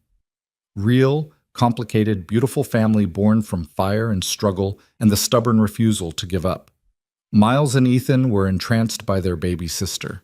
They took turns holding her with careful solemnity, making promises about teaching her everything they knew and protecting her from anything that might hurt her. Eleanor watched them with hope in her arms and Jacob's hand on her shoulder, and felt so full of love she thought she might burst with it. "Still no regrets?" Jacob asked quietly, echoing that long-ago question. Eleanor looked around the room, at her sons, her daughter, her husband, the home they'd built together, literally and figuratively. She thought about the Eleanor who'd stepped off the train in Copper Ridge over a year ago, desperate and alone and heartbroken. That woman was gone, replaced by someone stronger and surer and infinitely happier. "Not a single one," she said. "This is exactly where I'm supposed to be." The years that followed were not without challenges. There were hard winters and difficult harvests, sick children and anxious nights. But there was also growth. The school expanded until Eleanor had to hire an assistant teacher. The ranch prospered. Miles and Ethan grew into fine young men who credited their mother, both their mothers, with making them who they became. And Eleanor and Jacob built a marriage that was genuine partnership, founded on respect and trust, and a love that had grown from the ashes of their separate losses into something neither could have imagined alone. On their 5th anniversary, Jacob gave Eleanor a gift, a new sign for the school that read Reed Community School, with a subtitle, Founded by Eleanor Reed, 1882. "You built this," he said. "You took a desperate situation and turned it into opportunity. For yourself, for our family, for this whole community. I wanted to make sure everyone remembers that." Eleanor hung the sign herself, with Miles and Ethan helping and little Hope watching from Jacob's arms. She looked at the building that had started as one room in their house and had grown into a proper schoolhouse, educating over 40 children. She looked at her family, healthy and whole, and hers in every way that mattered. And she thought about that moment in the Copper Ridge saloon when Jacob had said, "Come with me," and she'd made the choice to trust a stranger. Best decision she'd ever made. Years later, when her own granddaughter asked her to tell the story of how she came to Montana, Eleanor would smile and begin, "I was supposed to marry a man who didn't want me, in a town that didn't care if I lived or died. But then a rancher with sad eyes and 2 silent boys told me I didn't belong there. And he was right. I belonged here, with them, building a life from nothing and turning it into everything." The granddaughter would ask if she was scared, and Eleanor would be honest. Terrified. Every single day at first. But fear is just a thing you carry, sweetheart. It doesn't have to stop you from moving forward. It didn't stop me. She'd tell about the fires and the nightmares and the legal battles and the hard work of building both a house and a family. She'd talk about Jacob's quiet strength and the boys' gradual healing and the community that rallied around them when they needed it most. And she'd end with the same words she'd said to Jacob on that first real conversation about their marriage. "One step at a time. That's how you survive impossible things. One step, one day, one choice to stay and fight instead of running away." The story of Eleanor Reed became legend in that part of Montana. The bride nobody wanted who became the mother everyone needed, the teacher who brought education to the frontier, the woman who stood her ground when powerful men tried to break her. But for Eleanor herself, the story was simpler. She'd been lost, and she'd been found. She'd been broken, and she'd healed. She'd been alone, and she'd built a family that would span generations. And it had all started with a simple question from a desperate father, "Come with me?" Eleanor had said yes, and in that yes, she'd found her home.